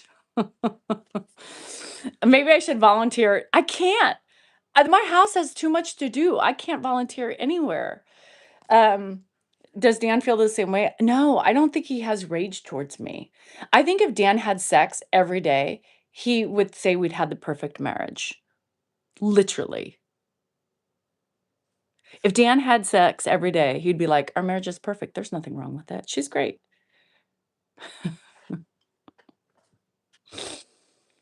Ugh, uh, they're so like, I can hear him yelling right now at his dad. Um, he's so loud, and he just gets louder when Ed can't hear. You just automatically raise your voice even louder, and that doesn't always help, but it's just a human nature thing. Um, and look what you do just to complain to others. What a weirdo. Yes, I'm glad you see me as the weirdo. That's the funny thing. I'm the weirdo, not you. Of course not. Right. I'm the problem. It's me. Used to make fun of my grandparents. My grandparents never had separate bedroom. Oh, they're pooping. That's why it's so loud. Dan felt like he was right here. All you people that say I have a tone and I'm so loud, it's so funny because I'm like, Have you ever not heard my husband? He's like halfway across the house. Shit. Um, and we could still hear poop.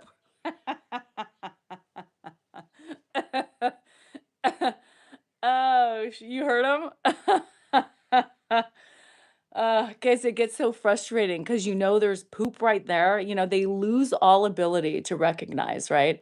And you stand him up and you wipe and something's there, right? So you just get so and he's like, I am poop, I am pushing, and he's not doing a damn thing. He's itching his head. It gets so irritating. I mean, it is. It's a fucking frustrating moment. And you can't help but to lose your shit. And he just sits there and sometimes he laughs and he's like, "Oh, Daniel, settle yourself down." And that's like the worst thing you want in a moment of rage because you're so pissed. And he's like, "I am pushing." "No, you're not. Push." "Oh, Dan, settle down." Sometimes hi, Layla. And sometimes it's so funny because, in the middle of the night, if it happens and he's doing this and I just giggle, like I'm up, of course, but like, when he says that, "Oh, settle yourself down," that just pisses you off. It does.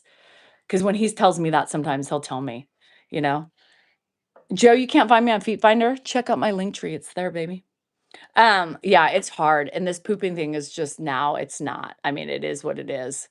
And so it's a lot of frustration, a lot of frustration.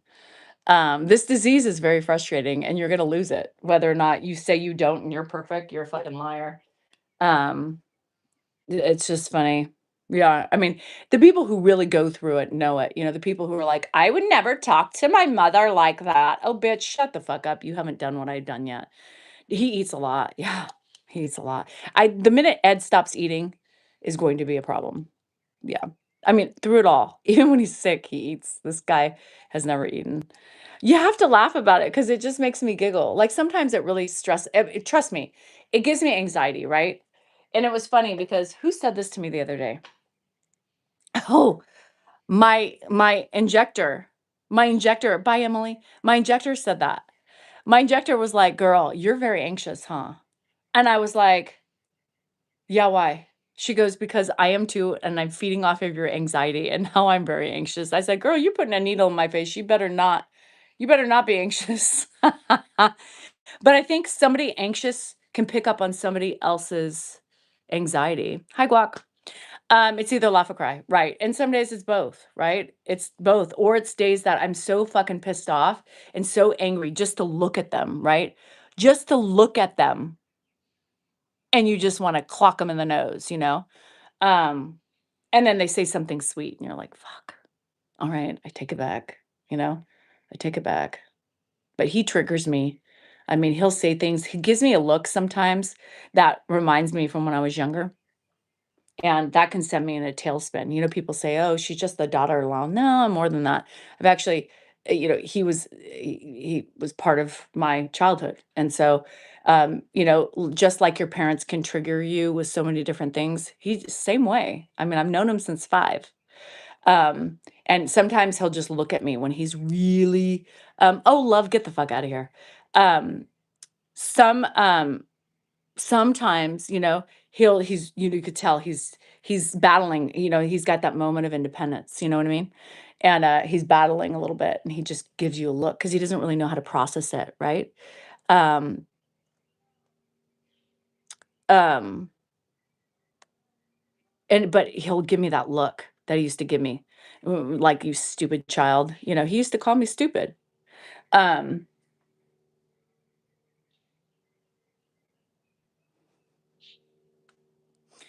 your husband's been triggering you. That seems normal. Mine triggers me every day. Um, it's called Alzheimer's. Duh. Love is in here. Telling me I should be more calmer towards him than that. No, that's not how it works. Obviously, spoken like somebody who's completely delulu. Oh, deadbeat. I probably deserved it. Yes, everybody deserves verbal abuse. Yeah, that's good. That's good. Let's promote verbal abuse. Yeah, that's a good person right there. Um, because Ed and my mom were married. My fucking dogs, my cats trigger me. I mean, you see them shaking your tail and you're like, "Motherfucker better not have pissed somewhere." Um, it's crazy, right? So, um,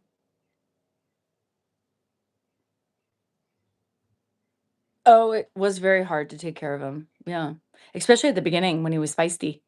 When he wanted to get up every day and use knives and he ADHD and then the forgetting and getting up every second. It was like you could not take a break because you needed to strap him to the fucking table, because he could not. I mean, it was just incessant. You guys remember that from those of you who were here during the early days. Like it was mind blowing.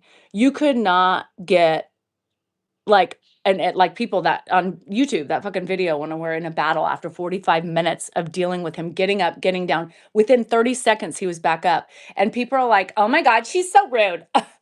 Oh my God, she should never do that. You go along with the person. No, you do not.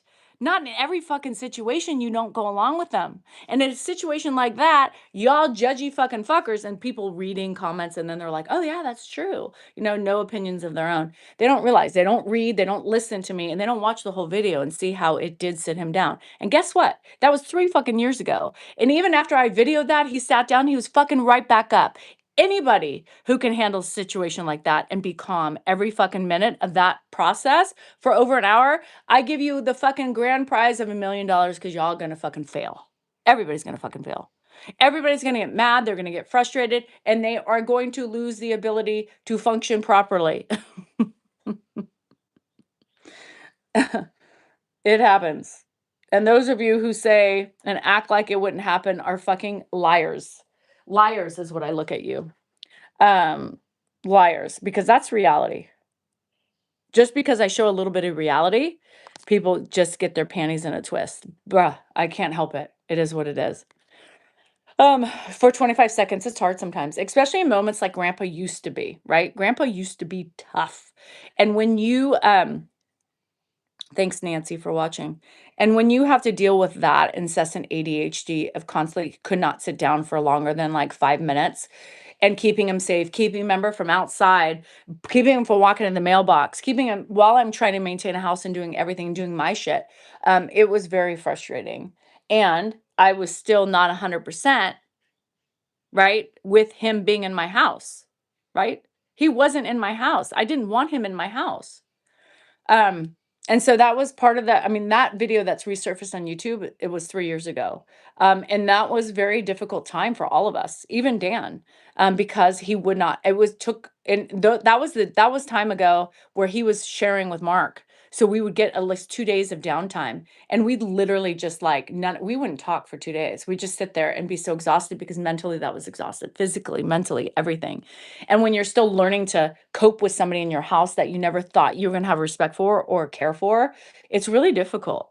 It was really difficult.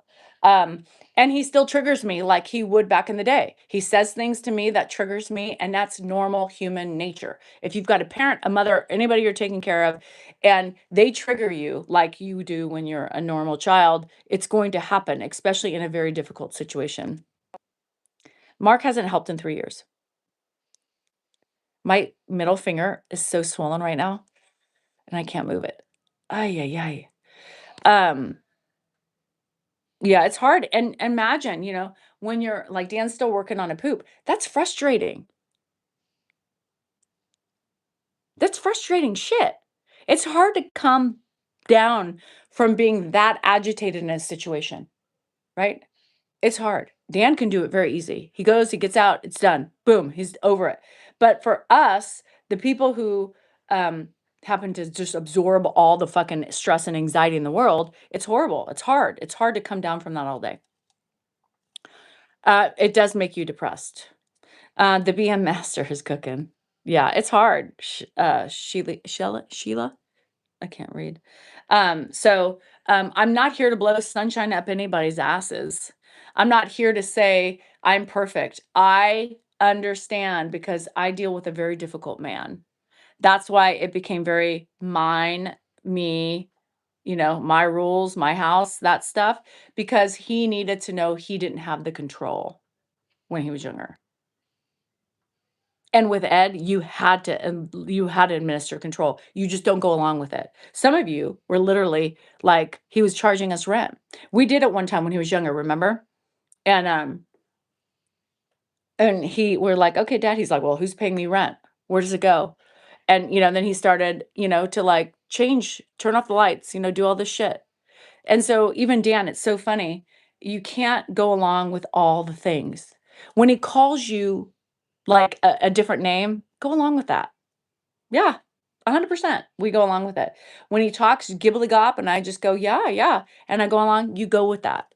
But anything that's going to keep him at harm's way, you don't do that. You don't do that.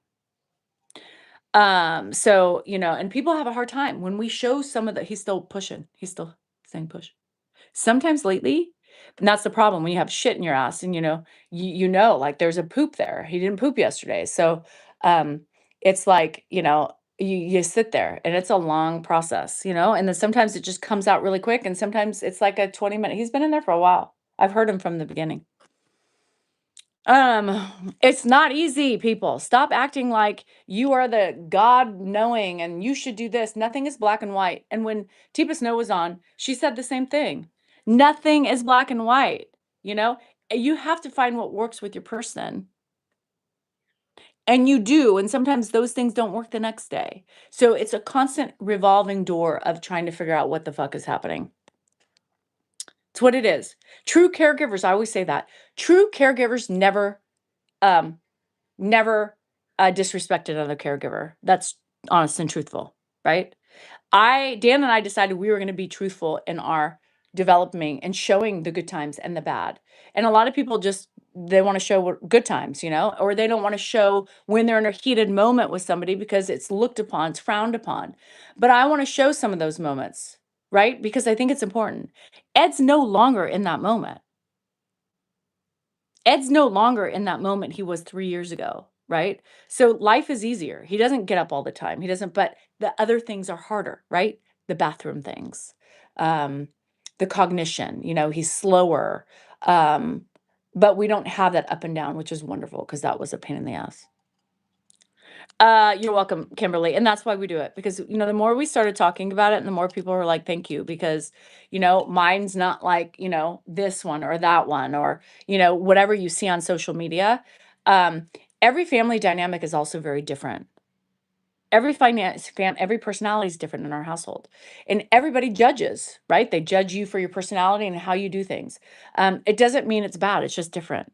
Just doesn't mean that what we're doing is bad or how I sound is any worse than what you're doing, right? It just is our way.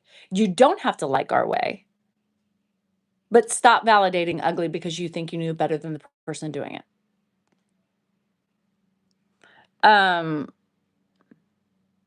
Oh, thanks, English. I appreciate it. No, I'm not going to share about Ed right now because that's not the point of this. It's not the point of this. My intention is not to bag on what Ed was. He was a controlling dude who wanted his way all the time and demanded respect. And respect is earned by Guax. Respect is earned. And there's a lot of thing that goes into my relationship with him as a young kid, having to do with my mother and his relationship that wasn't great, and how he treated her and how he treated me. I wasn't very nice to him either, but I never liked him. I didn't want to be married to him. I just had that feeling as a young kid. I used to hide when he came over. I remember hiding behind. We were in an apartment, and you remember back in the days they had those wall heaters, the metal ones, and it was on both sides for the front and the back. And I remember I hid one time from him, and I bent down to do something. I burned my ass. Fuck. I burned my ass. It hurt. I had like waffle burns on my ass. Um, Ed was the way he was. And it's kind of like you never forget, but you can forgive. And I had to let go of a lot of things and work through some traumas that I had from childhood. And it was tough. The first 2 years were really tough for me, but I did it. And it was up to me. I was the one who made up the mind whether Ed stayed here or went into her home. And I did it. Don't always like it. Don't always like it, but I'm still doing it. And every caregiver will say they don't love being a caregiver. They do it because they love the person. They do it because they care. And sometimes people do it because they feel obligated, because it was a parent or whatever. I don't have that fucking obligation. I don't expect my kids to take care of me. That's not me. If you have the funds financially, if you have the time, and if you have the ability, fine. But if you don't, put me in a fucking home. I don't expect that. Ed expected this. He expected this. There's a difference. That was the type of man Ed was. But we have to remember that he's completely different from what he was back then. And that's what the amazing part is that if he didn't start changing, I wouldn't have been able to do it. I wouldn't have been able to do it. But because he changed, it was allowed me to care for him and to continue. So he was lucky in a way because I was the last voice because nobody else wanted him, right? I mean, let's be real. But it still doesn't mean I'm happy every day. It still doesn't mean that, you know, I'm like, oh, okay, it's my turn to change a diaper. I mean, it takes me away. I mean, right now, the idea of freedom sounds so amazing, you know? And we all go through that. We imagine freedom. We imagine having time later. We imagine,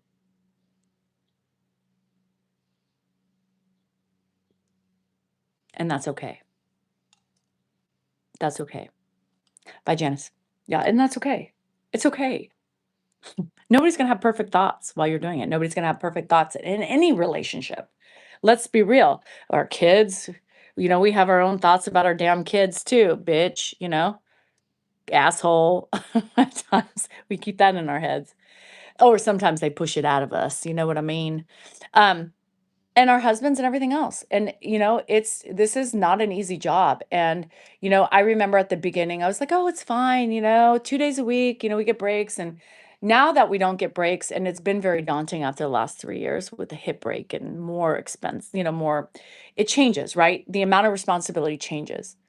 um I'm glad he's not up every 2 seconds. I'm glad he's not trying to get out the house or using knives to cut himself, or not on purpose, but um but it's still a sense of responsibility, you know? Oh, it is a sense of responsibility, even though Dan has been picking up a lot more slack for me because I just can't, it's impossible. Um,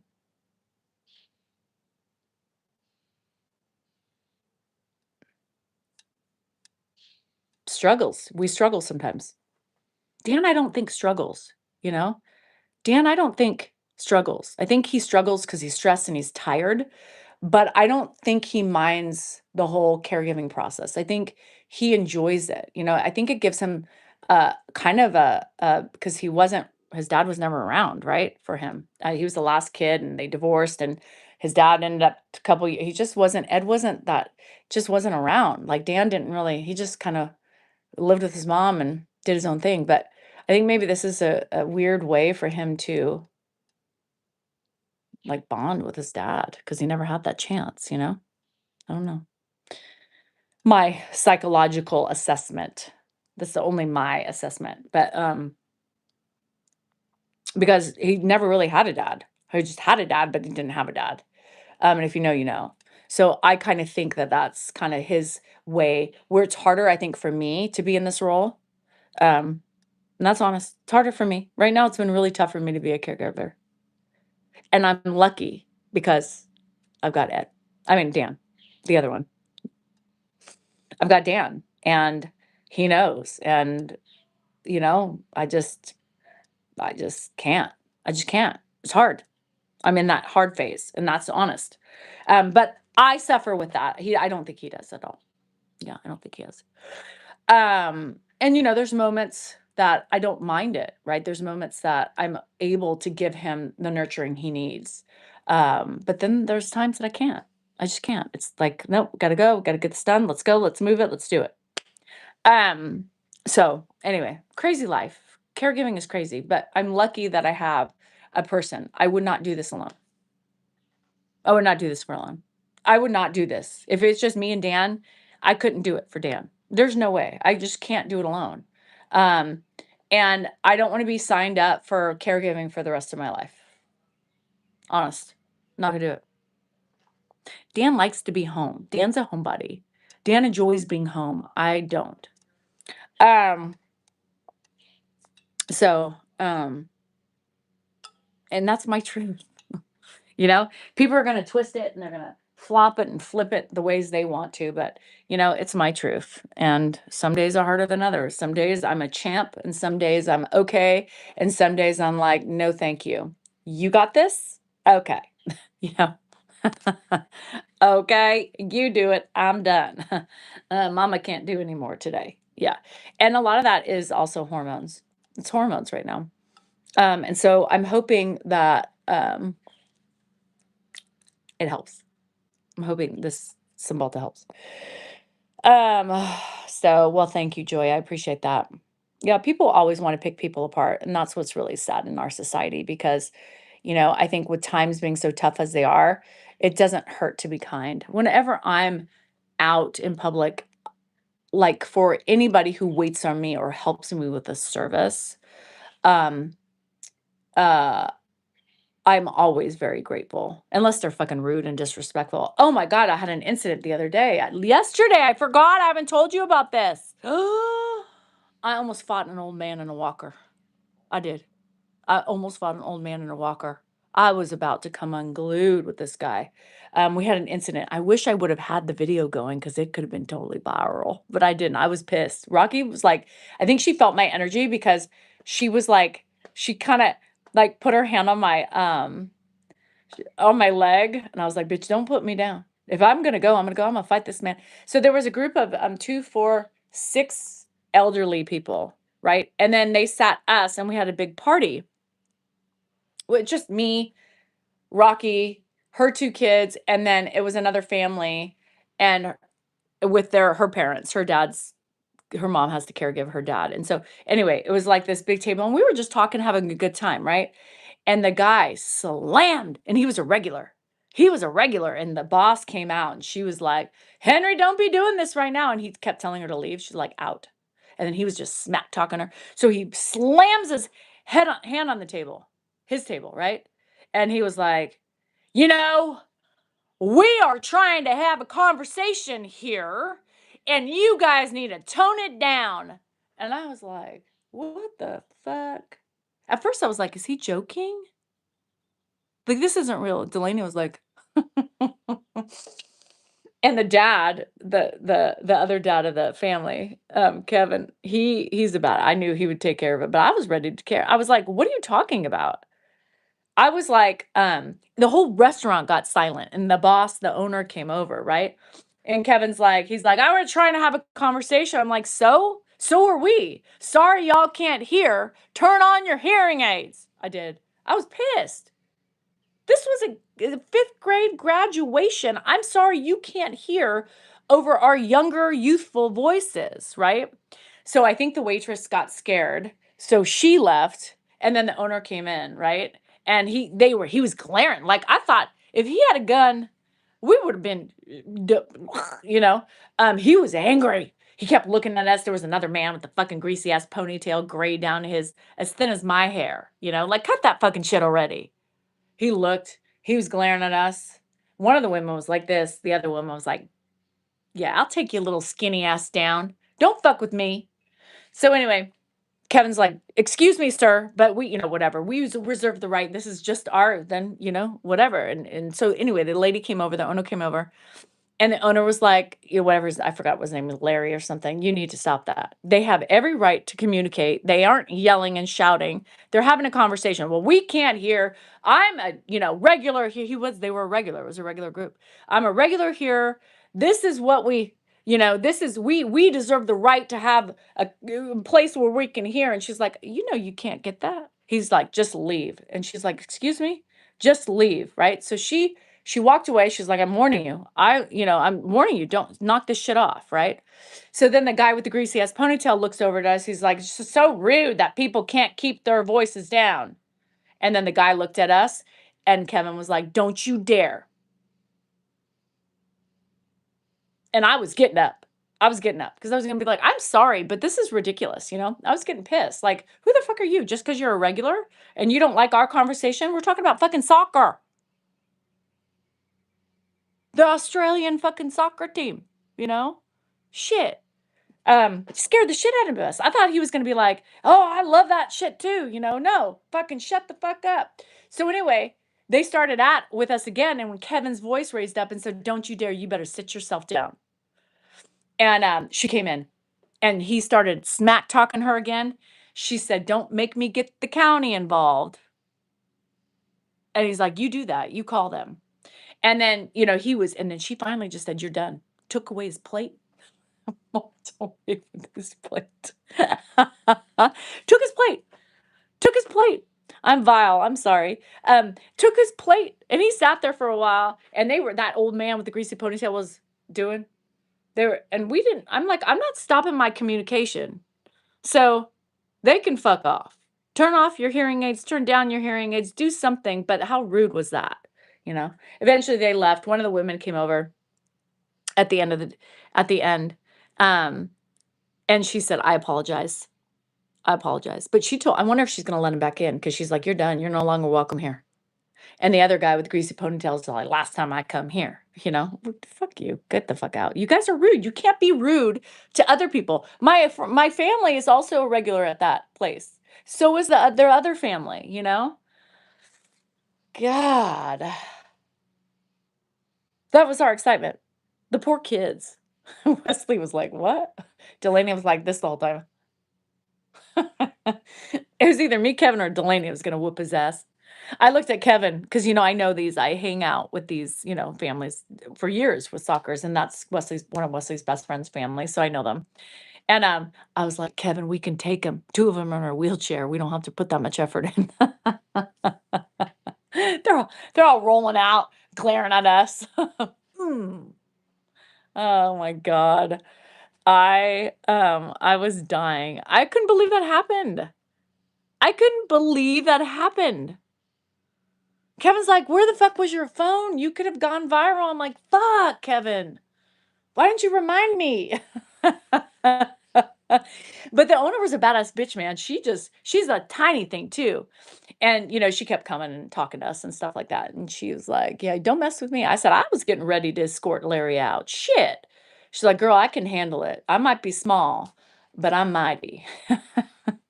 It was so funny because she kept setting me down. I was like, "What the fuck was your hand on my knee for 20 fucking 5,000 times?" She's like, "Because I wanted to keep you calm." She's like, "I know." Yeah, because at first I'm like, "Excuse me?" And she looked at me. She's like, "Shh." I'm like, "Shh, what the fuck? He's accosting us verbally." She's like, "I was afraid Auntie was going to go crazy." Knock the old man out.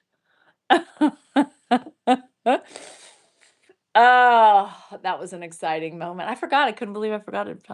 They were fucking bit. Those men were so fucking grumpy, walking out in their fucking wheelchairs, barely moving. The fuck? Can't hear. Whose problem is that? You can't hear. Shit. Pissed me off. That was our excitement. I mean, he scared us. We all jumped because so we were at a small table, me, Rocky, Delaney, and Wes, and then the other tables in front of us where they sat because they had a bigger family. They had like 10 people, I think. And he slapped his hand down on the table. And we were talking, and we all just jumped. And we're all like looking like, what the fuck happened? And he turned around, stood up in his weaky ass knees, turned around, You could tell back in the day he was a big guy. But he, age has kind of made him, legs all wonky and shit, bow-legged. And he turned around, holding on the table like this, turning around. We're trying to have a conversation. I was like, "So? So are we." Motherfucker. Old ass motherfucker. Jesus. Scared the shit out of us. He was bow-legged. Bow-legged and like half in a squat because his muscles can't. He has no muscle. Just all bone, can't move. I just cracked up. Because he started walking out and looking, he was going to say something. And Kevin was like, "Don't even start." I said, "You want to go? You want to go? I'll go with you. Chase you out in the motherfucker." Right now, I don't have time to do all that. I mean, it's just a long ordeal. All right, bye. All right, bye. Everybody heard you on here. What? They all heard. What? They knew it was poop time. They could hear you from in there. From in where? From in the poop situation. From out here? Yes. How They're the like, hell could you hear the because you're bullshit? fucking. Come look. Everybody's like, I said, can you hear that? They're like, yep, we can hear. They can You hear could now. hear me in the bathroom. I don't believe it. You did. You're all. Were you "Poop!" inside? No. Yeah, I was. How could you possibly go in the bathroom? Rita now? said she could hear you in Mississippi. That's how loud you are. And it worked. Guess what? We had a poop this morning, and it took like half an hour, but eventually we got it. We knew everybody could hear. We got it, And baby. I'm like, can you hear that? I'm the poop whisperer. That's what I am. I'm the poop whisperer. The BM master. I can bring the poop. What's on I your can lip? conjure up the poop. What's on your lip? You got a nicotine. I don't know. What that No, is. look I haven't eaten anything. Well, it looks like it, or that's from last night. It's probably from last night because I haven't had a damn thing to eat, and I got a run thing. I got Barry calling me on the phone. I got shit going on. Lots of shit. Where are you going? To the bank for my dad. Getting out his millions. His billions. His billions. His billions. Jen said, if only we could scare the shit out of him, that would be wonderful. Yeah.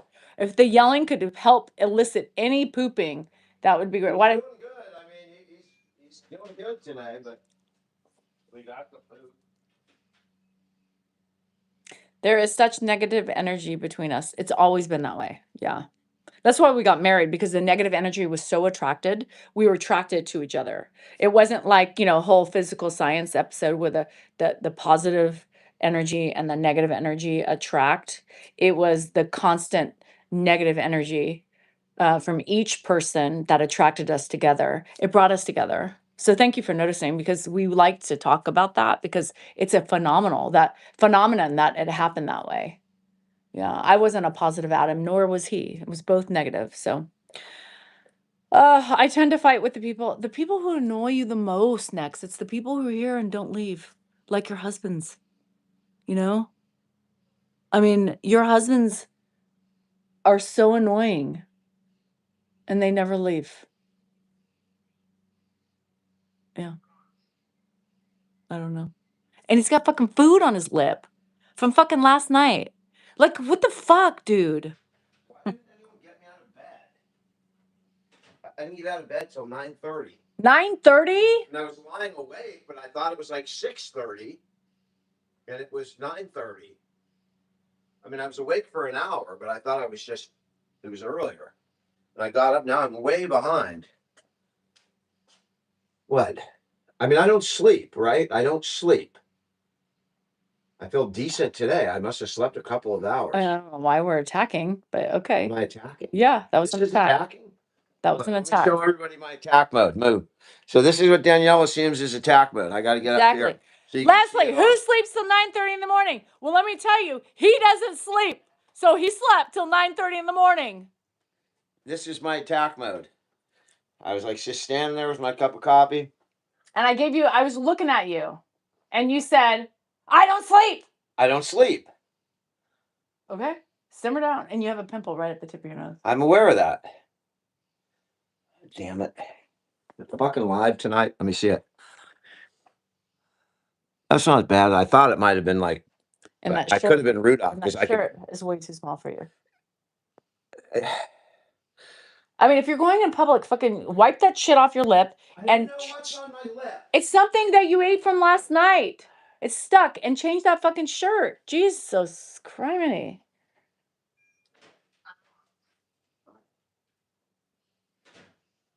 I mean, what the fuck?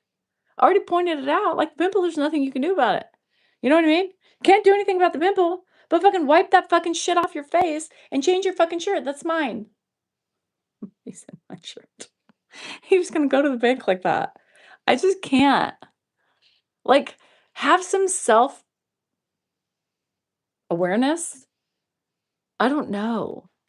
Let's see if he looks better. By the way, let me tell your audience does anybody watch my lives? Jesus. Move. Did anybody see my live last night? So I'm going to tell you something. We're working with there's an organization out there called Drop Dead Generous, and they're giving away $500,000. They're giving it away in $500 increments to people that come up with really creative ways to help somebody or help the world. Could be anything. Could be, buying your neighbor a battery to replace the tractor so they can do their field, or building a dance floor for the community, or doing something for a school or whatever. You can apply. They've set aside 5 of those for our viewers. And I think they've only, I don't know how many applications they have, but not that many. If you go to hi at careporch.org, it's just hi at careporch.org, and say, give me a link, and go think of something good to do, some way to help somebody, because it's an amazing social experiment. And apply, because they've guaranteed 5, right? And there may only be 10 things so far. We may only get 10, 20, 30, 40. Your odds of getting it and helping somebody are really good. So you better odds here. If you do it in the world, you're competing with the whole world. But you got really a good chance if you come up with a good idea. And it's a really cool experiment. How do you help somebody in a creative way? If someone gave me $500, what could I do with it to improve somebody's life or the world or whatever? It's really cool. I would go check it out. There you have it. Really cool. Go check it out. Anyway, Mary's here. So I gotta go. Because I got Don't Tempt Us on, I know all the Violent Femme songs. We know the drummer. So anyway, okay, I gotta go. Love you guys. Mary's here and I want to get some stuff done before counseling. So anyway, love you. I will see you later tonight. Have a great day. Adios.